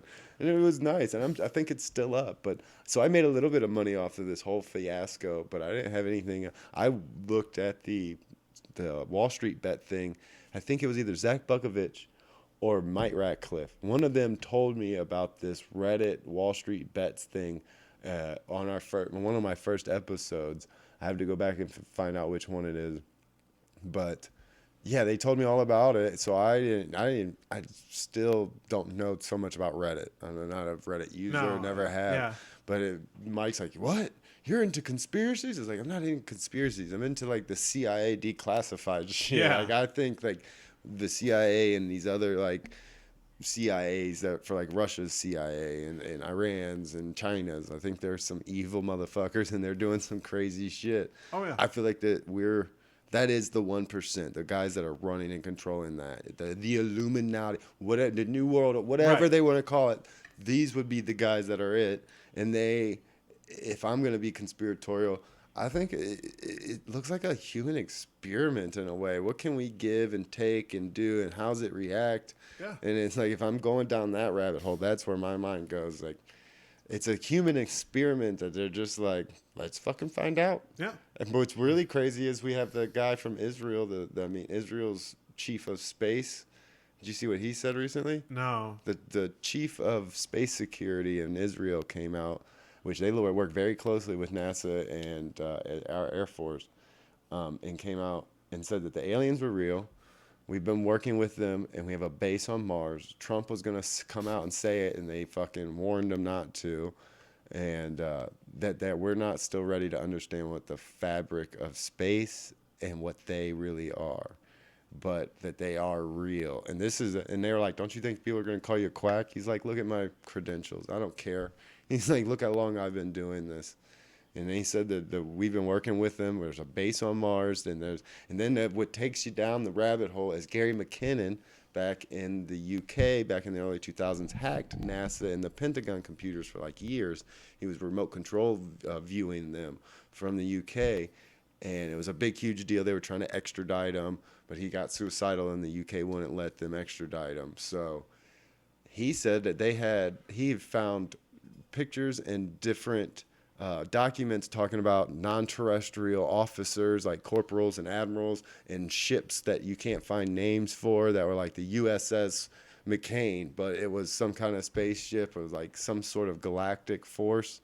But that's kind of what this Israel chief of space came out and said not too long ago to the news, is that they're real and there's like a galactic federation and they're watching us or some shit. And it's like, there's a lot of disclosure. And then Trump signing the omnibus spending bill gave us a 180-day countdown until all these the intelligence agencies have to disclose everything to the Congress. Yeah. So, and that'll be in July that they have to give us everything. And then they just gave the Black Vault guy like 2,000 Freedom of Information Act request files that they're digging through on the Black Vault website. And he's been hitting them with Freedom of Information requests for like since he was 16. He's like a 40-year-old man. They've spent hundreds of thousands of dollars for these requests that they finally gave him. It could come. I don't know. I doubt it's going to. Like, I mean, if it really exists, we're never gonna fucking know. We're not gonna, not in our lifetime. We're never gonna fucking know. it would be cool. I mean, they got some. I hear there's some out of world pussy out there, but I've always liked the idea because someone told me. I think it was my stepdaddy. He's like, you got to be ignorant to think you're the only thing in this galaxy and this world, this universe. Mathematically, we know now, and the fact that like. We don't even know how big space is. We don't know what's out there. We know what we can perceive. Yeah, that's it. Yeah, the theory. Everything's a theory to us. For one, even hard facts that we think is hard facts, we don't truly know the material of what this is. We have some very smart physicists out there that say we could. They can't write off the simulation theory, like that whole thing. They're like they can't disprove it. And that's when you start getting down those fucking real. It's like, well, they present facts and they have actual hard facts. And when these really respected, tons of credentials physicists come out and say that, you're like, it just puts your mind in like, how do you try to understand that? And we can't. No. It's like what they say is we can't really understand.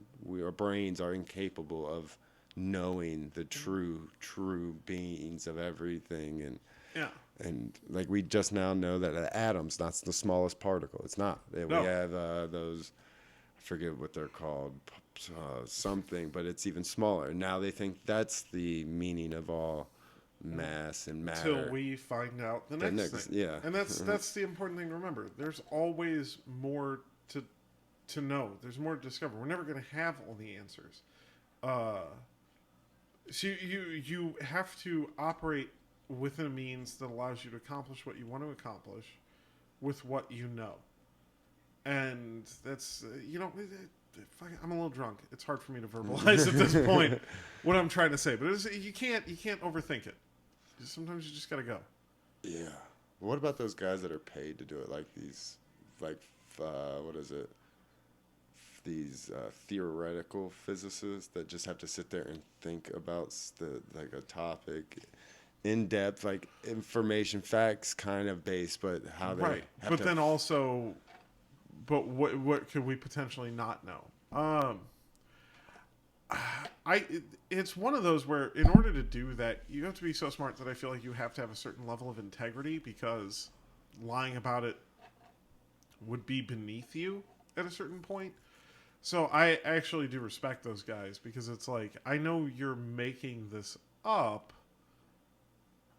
but you're doing it from a place where, based on what I know, this is what I can think of. Yeah. I respect him. I respect him. It's definitely something I'm not capable of doing.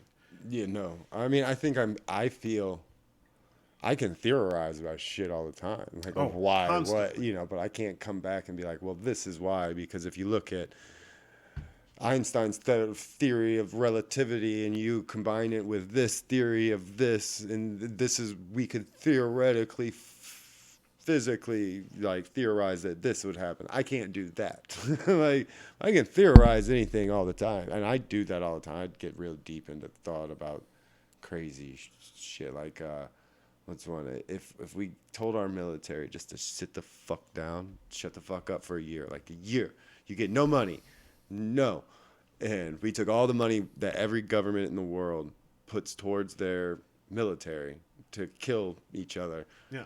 We then get all these fucking physicists and engineers and scientists together, and we're like, here you go, all the resources you need and want. Do something great. What do you think they would make? Nothing. And here's why. They would sit there and argue with each other Yeah. about the You put too many people in a room, an argument's gonna start. too many chiefs. Was it? Or could we tell them, or we take all that money and we're like, end world hunger for good? Think they could figure out and build a system that would be able to produce easily do that. the food and the nutrition. Well, fuck yeah, you could do that. Because they could do it. It wouldn't happen in a year because they'd have to fix other problems too, like the climate change issue and all this other stuff. Which I remember getting really hammered one night. And I came up with what I thought the victory to climate change was, because I was watching this news article about this guy figured out a way to rapid grow coral with just carbon deposits, which is what coral is anyways. But how to rapidly grow natural coral using condensed carbon deposits. And I was like, well, fucking coral is just a way for the ocean to absorb carbon in the atmosphere. The reason why the reefs are dying and aren't working is because our oceans are so toxic. What if we built like these big towers, like basically just like giant skyscrapers just dotting the planet that were controlled environment water tanks, and rapid grew a certain amount of coral and then let the rest grow to naturally filter carbon out of the atmosphere to stop global warming. Now, I'm not a fucking scientist, so that probably wouldn't work, and it'd be expensive as fuck.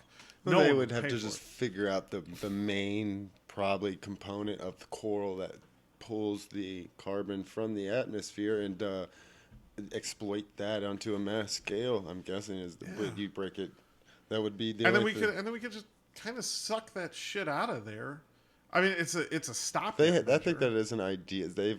People have come with that idea of a big filter air scrubbers, pretty much, and that would. Yours is a more natural, earthy kind of way. Oh, because it's what it's designed to do. Or if they would just actually approve a lot of these patents and take the NSA label off of, or I mean not NSA, the national security threat, because there is a lot of renewable energy technology that's out there that they either won't fucking allow patents to pass for or be approved by FDA and environment EPA shit. Anyway, or our government's just like, oh, that's too much, that's too good, and this happens all the time. Like, it's constant. If you really think about it, before that whole national security thing became a big thing, that they realized that we can just hide everything we do with it. There was talks back in like the 40s and 30s. They had figured out, they were working on extensively, spending a bunch of money on anti-gravity.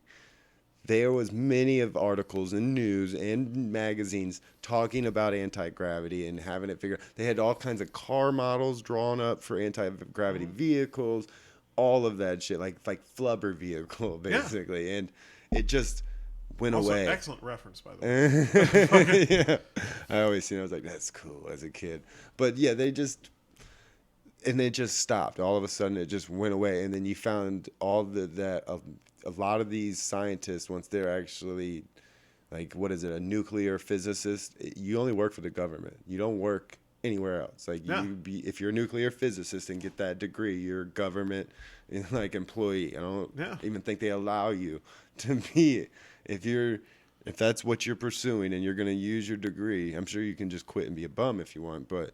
Yeah, but you can't do that anywhere else. You're dangerous. They're keeping their eye on you at all times. So...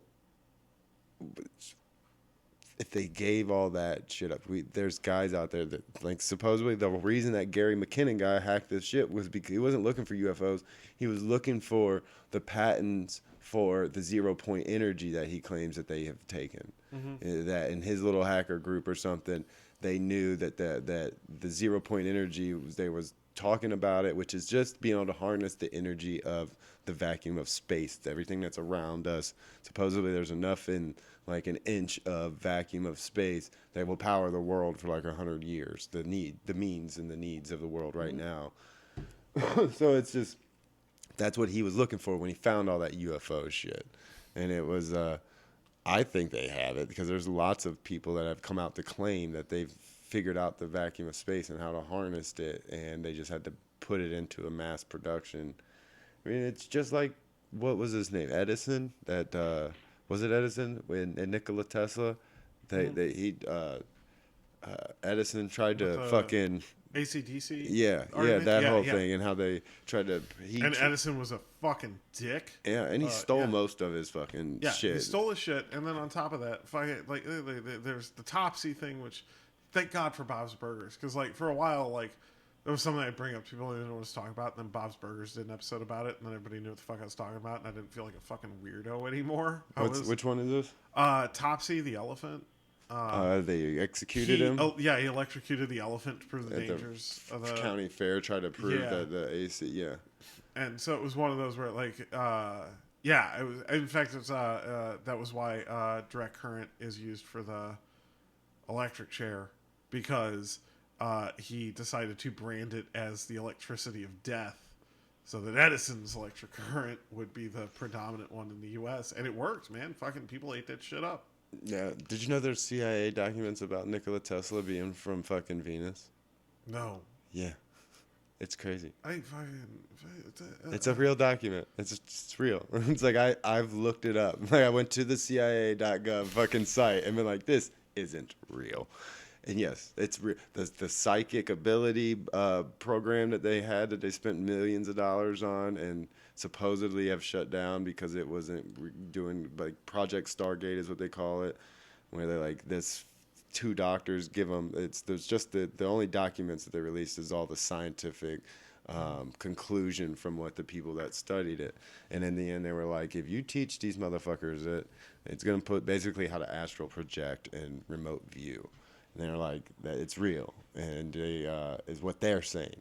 I don't know if it's propaganda, if it's just something that the CIA is trying to release, but it's fucking gnarly when you drop into like the whole thing. There's a real good movie about it, about all the people that were involved, called Third Eye Spies. It's like a documentary, and it's all about this famous CIA agent guy, the psychic that was named Pat Price. He was like the most famous. He went in and astral projected into Langley, Virginia's CIA base, and went into a file cabinet and read launch codes and gave it to his boss, and they arrested him. They're like, how did you get these?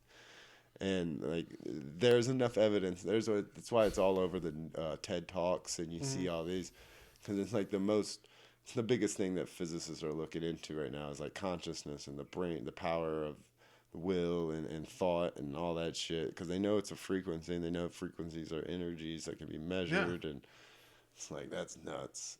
And I really get into those sometimes. They'll catch me. I was like, why did we spend $178 million on psychic abilities and build all this other shit? Or Nikola Tesla and like the stuff he was working on, like time travel, and like he said he could he knew how to tap into the Akashic records, which is basically all knowledge of man or whatever. You studied, I don't know, what is that, Hinduism? I didn't do Hinduism. I studied more European and Middle Eastern, so not so much Hinduism. I tangentially know some stuff, but not a ton. But yeah, they do talk about sort of the collective consciousness of man, to the best of my knowledge. Well, that which is crazy, because they just released a research paper about some physicists and scientists, I believe, that they know that the frequencies of the energies of our thoughts and everything that are released, they do go up into like the stratosphere, and they think that it's like there's an actual cloud of some form that's not like a real physical, not a fluffy cloud. Yeah, but like an actual collection of it, and they're like trying to. They've got an idea, a theory that I think they're going to be trying to work on experimenting with to figure out to prove or not. And they've got a lot of information and research backed to be able to do whatever they're going to do. I think that there's probably something to that, because I think there's got to be something to that, because how else would you have? I'm going to quote a video game here, but and it wasn't trying to justify this point, but collective consciousness I think is a thing, because how the fuck else would you have? When you push a bird out of the nest at the right age, it knows how to fly. How the fuck would it know that? Like how would it know, having never really actually flown, how to do that? A baby human knows how to drink milk. That's physical knowledge, but where does that muscle memory come from? I think there's got to be something to that idea. I don't know if I would necessarily agree with how in depth it is, but I think that collective knowledge and consciousness, it can't just be innate. It's a muscle memory. You can't have a muscle memory without having used the muscles. It doesn't make sense. So there's got to be something there to it. I just don't know what it is. Yeah. No, I agree. That's something that is actually they look into a lot as far as group consciousness and like the power of like how you change your views and your ideas, and they can kind of even manipulate if once they've think that figuring it out if the group mentality kind of thing of the collective knowledge or consciousness, you can get a group of people that is close enough together to believe in one way. It doesn't matter the people. If you can get them in a group and you can implement one idea or belief, it will eventually take over. Well, and that's one of those then, the debate becomes herd mentality versus a collective consciousness. And I think that there's enough there that I don't necessarily know about. I took psychology in college. I mean, it wasn't my focus, but it was definitely something I was interested in, so I studied a little bit. You could be good at stocks. That's all the stock market is. Which was, dude, psychology was fucking crazy. So one of the things that my teacher had us do was, for our midterms, we had to go with him and visit with one of his patients that he had in his practice on the side. And he each of us went individually, right? So it was us like one-on-one with this patient, two-on-one with this patient. And he took me to go meet his hardcore alcoholic patient. And I was like, he fucking knows I've been hitting my flask when I come in. But I did prove one of the things he tried to teach us, because he was one of the big lessons he was really hardcore focused on was state-dependent memory. And so I took a test that didn't matter and then a test that did matter. The one that didn't matter, I took sober and I fucking bombed. And the one that I mattered, I took drunk and I fucking aced it. I mean, I threw the curve on that bitch. And it was like, yeah, because drunk studying the whole fucking time. Like, I come to class drinking. I drink on our break, because it's like a 3.5 hour class. So we had like one 20-minute break in the middle of it. So I'd fucking go out in the fucking smoking area and I'd pull up my hip flask that I had at the time, because I had the sweet Captain America hip flask, and I'd fucking and this is pre-Marvel movies. This is my favorite part. I had Captain America hip flask before it got cool. Yeah. So I'd fucking bust my Captain America hip flask, and I'd fucking chug that hip flask full of Captain Morgan, and I'd go back in and finish up the class. And I fucking nailed the class, by the way. I passed with flying fucking colors, but this dude knew I was hammered the whole time. And I think that had to drive him a little bit crazy. Also, I was 19 at the time, so I'm pretty sure that pissed him off too. I mean, you had to give you some form of some form of I got respect, the grade that I earned. He didn't cheat me on my grade. I got the grade that I earned. But that's also one of those fields of studies that's constantly changing, because because you never know. Human nature. Well, I mean, and hell, the brain. homosexuality was considered a psychological dysfunction at one point. So, Man, there's still evangelists out there that believe it, which is.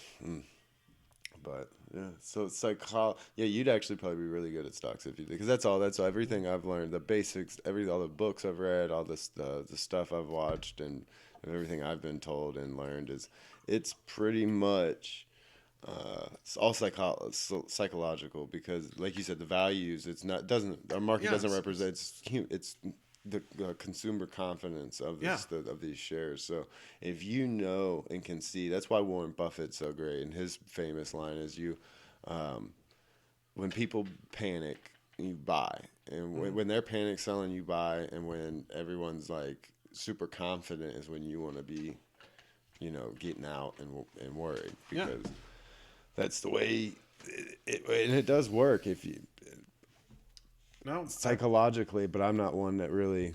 I mean, my introduction to that was Trading Places, because that's how Eddie Murphy ran the stock market in that fucking movie. That's what I hope. That's what I really hope out of this whole GameStop AMC nonsense is. I hope the guys on Reddit are just fucking Eddie Murphy and Dan Aykroyd. Like, I would love that, to just find out that they just they bet $1. They can fuck up a hedge fund. The gentleman's bet. I haven't watched that in a long time. I have to check that one out. Trading Places was a great one. Rolling around like he had no legs. What's the best part? I have this huge, massive video game and movie collection at my house. Like, I own about 600 video games and about 300 DVDs and Blu-rays. And so we need hiding spots for my half of the rent money or bill money for my roommate. So the rent money goes into Trading Places, and the bill money goes into Brewster's Millions.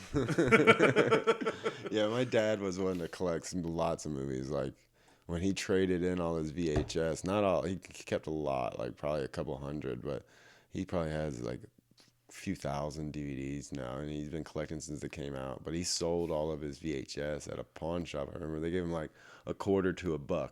And this is when DVD first came out, and he's really into he's got really nice TV and his sound system. He's got really, I forget what he's running now. Maybe Denon and Infinity system. I don't know, but he went and sold all his movies. He walked away to be able to buy a whole new system, digital system, like thousands of dollars in fucking VHSs. And he still has a few hundred that were like still in the plastic and all that, because he never opened them, and all kinds of stuff. He definitely does that. And the DVDs now, it's just ridiculous, because you go into like his dressers, and it's just full of DVDs top to bottom. He's got this whole Oh, yeah. No, that's the whole reason I have the collection I have, is because I have shelving for all of it. It's alphabetized, it's organized, like it's set. And for me, it's one of those where I want people to walk into my living room and look around and go, the fuck, man? Because I call it the library.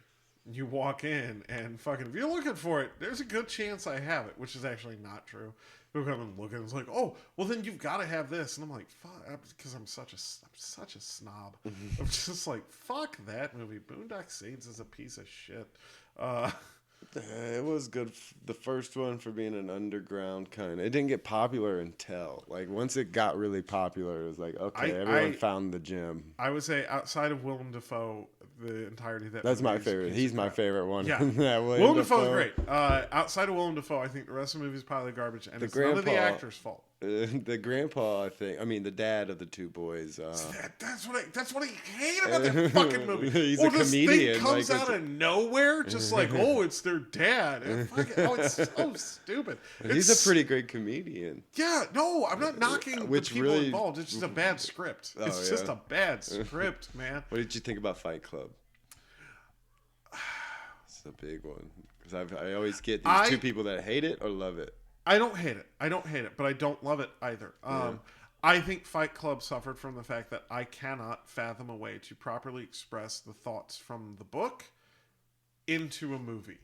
And that's what I always they did their best. They really did their best, and I will give them full credit where credit's due. They tried hard, but ultimately the sort of in his head aspect of the story the way it's told on paper, I think is just next to impossible to tell in a movie. So realistically, I don't think you could make a better interpretation of that story than the movie was, but I just wasn't overly thrilled with the end result. Did you read The Hitchhiker's Guide? Yes. Did you like that movie? Fucking yeah, but I will also say this, and this is very It's only a important. very small part of the book, correct?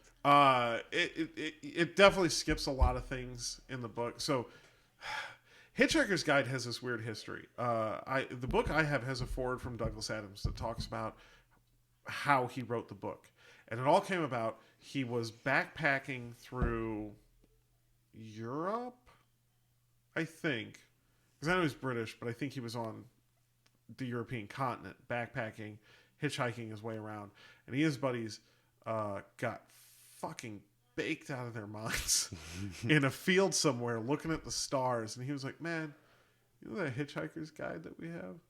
What if there was one for the whole universe? And he just got stunned out of his mind when he got back home. He remembered that conversation. He was like, you know, it'd make an interesting book. Yeah. And so he wrote it, and it's fucking great. I really enjoyed the movie. When I found out there was a book, I was like, why haven't I read this? The book is awesome. It deals with some very interesting stuff that the movie doesn't cover. But so I don't remember the order exactly, but I think first it was a radio show. Then it was a book, and the book is pretty different from the radio show. Then the BBC made it into like a 6-episode miniseries, which I actually own on fucking DVD because I'm that asshole. And that is pretty different from the book and radio show. And then we got the new movie, which is fairly close to the BBC thing and pulls a lot from the books, but it's also kind of its own thing. So all 4 of the iterations of the story are not the same. It's never been the same. So it's one of those where you kind of have to just let it be what it is every time. You really can't get hung up on it because it's like, fucking, they're not committing to any single thing now. Did you ever get into the Doctor Who? No, and I should. I should. It's I've on always wanted to. paper. I've watched a few, but I've heard it's great to like. Never was able to get into it. I tried. I really tried, and I don't know why I shouldn't. If you list it on paper, that's everything that I fucking love. I should love that show. And every time I've really sat down and just watched several episodes back to back to back, where different people have told me to start, I watched like 6, 7 episodes, and I'm like, I just don't see the appeal. You know, I don't hate it. I don't have a problem with it, but I don't fucking get it. It's beyond me. Were you a Lords of the Rings fan? Did the whole D&D thing? No, I think they're way too wordy. I like the stories I like the stories as an outline. I think the actual books themselves are way too wordy. I think there's a lot of unnecessary language in there that just doesn't need to fucking be there. They could have that trilogy could have been 2 books or a book if it hadn't been so unnecessarily descriptive. But that being said, I'm D&D nerd, so massive respect for what it gave me as far as one of my favorite hobbies is. So fucking, if not for them, I wouldn't have what I have. So I didn't know I was so into D&D until because I used to play this one game like all the time as a kid on PlayStation. It was like Darkstone or something like that, and it was pretty much D&D. And I've read reviews that it was a shit game, but I loved it. You know? Do you know how many games I love that are reviewed as shit games? I'm sure you've seen the articles right now about Cyberpunk. There's I haven't seen like the articles. I don't know what they're saying about it, but I've seen what the market's been doing with it up and down. It is, dude, I'm not gonna lie, it's a fucking broke mess. I mean, it is. Isn't that the Elon Musk one? That he just said he loved? Yeah. So the game is a dysfunctional mess, man. It never should have released as early as it did. That being said, I love it. I love the shit out of it. What is it exactly? What's the premise of the game? It's set in 2077 in a fictitious future, California, specifically a city called Night City and the surrounding countryside. Like any good cyberpunk dystopia, corporations rule everything. There's a government, but it's a joke. The people, you can find little books to read in the game. They're called shards, and you implant them into your brain because you've got cybernetic technology and body parts. Shards are great because if you read them, you get a lot of backstory and lore to this universe, which is really interesting. And one of my favorites that you can find pretty early in the game is the top 5 companies to work for in Night City. And one of them, I forget which one, is like they've now reduced their work week to an 80-hour mandatory work week. So for those of you family people, this is implying that the others are like 120-hour a week work weeks. And this is what everyone's like, yeah, that's fucking fair. That's standard. That's what we do. But you're a mercenary, so you're not doing any of that shit. You're going out killing people, and for me, hacking them. Because once I unlocked this hack called Suicide, where I literally I hack a remote camera, use it to jump around their fucking security camera network to find the target I'm looking for to assassinate, and then I hack his brain to cause his cybernetic arm to grab his gun out of its holster, fucking put it to his head. So I'll do that from 3 blocks away. And the mission of the game is just to. I don't want to spoil too much of it for anyone that hasn't played it, but you play a mercenary named V. You get to pick one of 3 origin stories. They're pretty boring. There's not a whole lot of. They add some dialogue options later in the game, but there's nothing interesting. V gets hired to do a heist. The heist goes wrong, and he implants this new piece of technology into his brain to keep it from breaking. Well, when he does, he then gets shot in the head by the guy that hired him to do the heist. But this new piece of technology reconstructs his physical brain back into place and saves his life, but also starts overwriting his brain with the ghost. They call it an engram, but if you've ever seen Ghost in the Shell, it's a ghost. It's the personality and memories of a guy who died 57 years prior, Johnny Silverhand, played by Keanu Reeves, which is fucking awesome. And Keanu Reeves, by the way, is a fucking prick. I love that Keanu Reeves is borderline a bad guy in this, because he never plays a bad guy. And he is like, dude, I fucking hate Johnny Silverhand. Like, the shit that comes out of his mouth. I'm like, God. Wait. There's celebrities in the video game? Yeah. Oh, fuck yeah, dude. It's got his whole face. He did all the voice recordings. And he was super stoked to do it, too. Nice. Because Keanu's a fucking nerd. And I love it. And he's a badass, too, though. Oh, he's fucking great. That dude's amazing. I've never heard a bad story about Keanu Reeves. Never. So he's in this game. He plays one of the main characters. He's a fucking bad guy almost, but he's stuck in your brain, so you can't do anything about it. And the goal is to get him from overwriting your brain, because if you don't get him out fast enough, your body will live, but your personality is going to die, and he's in charge. Or the biochip will malfunction, and you will both die. Plus, people are hunting you. And there's a whole bunch of stuff, and then it crisscrosses layers. It ends on a bit of a fizzle. I thought it was still like, I thought they were. Because I thought there was more to the game that was coming out, like they'll do DLC or or stuff, something. but I'm sure it'll be not post game, because I've beaten it once, and I know there's at least 5 endings the way I beat it, and the ending I got you can't play afterwards, so DLC is going to be irrelevant, and there's no way for them to have the story make sense and let me play afterwards. So no, but it's fucking, everybody's ragging on it. They're right to. I love it. I love the shit out of it. It's hitting every note that I want it to hit. There's another game that came out 2008, 9, I want to say, called Alpha Protocol. And by the way, because I worked at GameStop and I followed this game. I was so excited when this was coming out. It's a big modern day espionage role-playing game. So you're a spy, James Bondy-esque spy in a number crunching based thought game. And I was like, I fucking love this. It's doing it for me, right? And then they got fucked because they made this awesome game, and Sony went, we don't like it. Can you make it simpler and take out like all of the key important stuff? And they were like, that's the whole fucking game, and it's supposed to release in 6. So then they had to basically remake the game from the ground up in 6 months. So it came out a fucking jumbled mess and did none of what it was supposed to do. I have probably played through that story at least 40 times. I fucking love it. Did you get into the Final Fantasies? My favorite was 7. I always played 7. I was so stoked when they said they came out with a remake of 7. I did play 7. My favorite was actually 6. I think that's also because I'm just a huge Super Nintendo fan.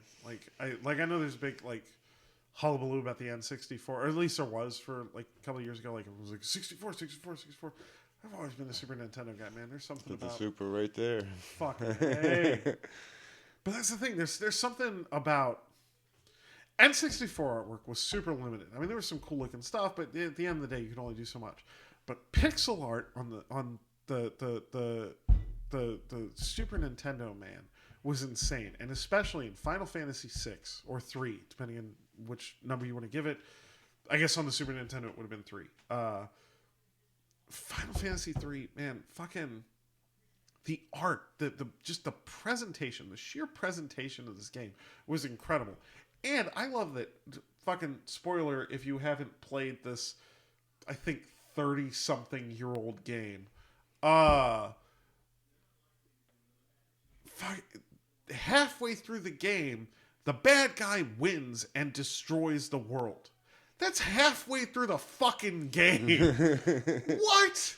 What batshit insanity is this? Oh, and by the way, the bad guy, he's a joke. You can barely take him seriously. But he's so and I don't mean take him seriously because he's so, like, funny but dangerous. I mean, you're like, this guy's not a threat. And then he destroys the world! What in the fuck? And possibly Shadow if you don't wait till that last 6 seconds. Fucking... See, I've never played the Super Nintendo version. My buddy Matt is really into it. Like, he's even got a Final Fantasy tattoo. Like, his dad got him into it. They're the two guys that get together and play, like, D&D every weekend over at his dad's house. They're sit around and fucking smoke weed and play D&D. And I tried to. I just can't ever make it between comedy and work and everything. Right. Add one more. Because you got to have the time to invest into that one, as you know, I'm sure. Every Wednesday for 3 hours, I am grinding my players through a super intense story that I'm not gonna lie, I'm super drunk and I really want to brag about because I've worked really hard on this and it's really cool. But I'm trying to do it with comics as a YouTube thing, and I don't want to give away all the really cool stuff that watchers might see. Can you tell who the comics are? No, because I don't exactly know who it is. Because a lot of people have expressed interest in this that I did not think would want to do it. I thought about it. I was like, "Oh, that would be a good one. Like, that would be fun." But I haven't played it intensely enough to really be able to. So I experience thing. It's one of those things to have a good D&D match, I think. So what I'm gonna do, because a lot of the guys who expressed interest have never played before, and I don't want to start a YouTube show with the first like fucking 10 episodes being me teaching people how to play D&D. Yeah.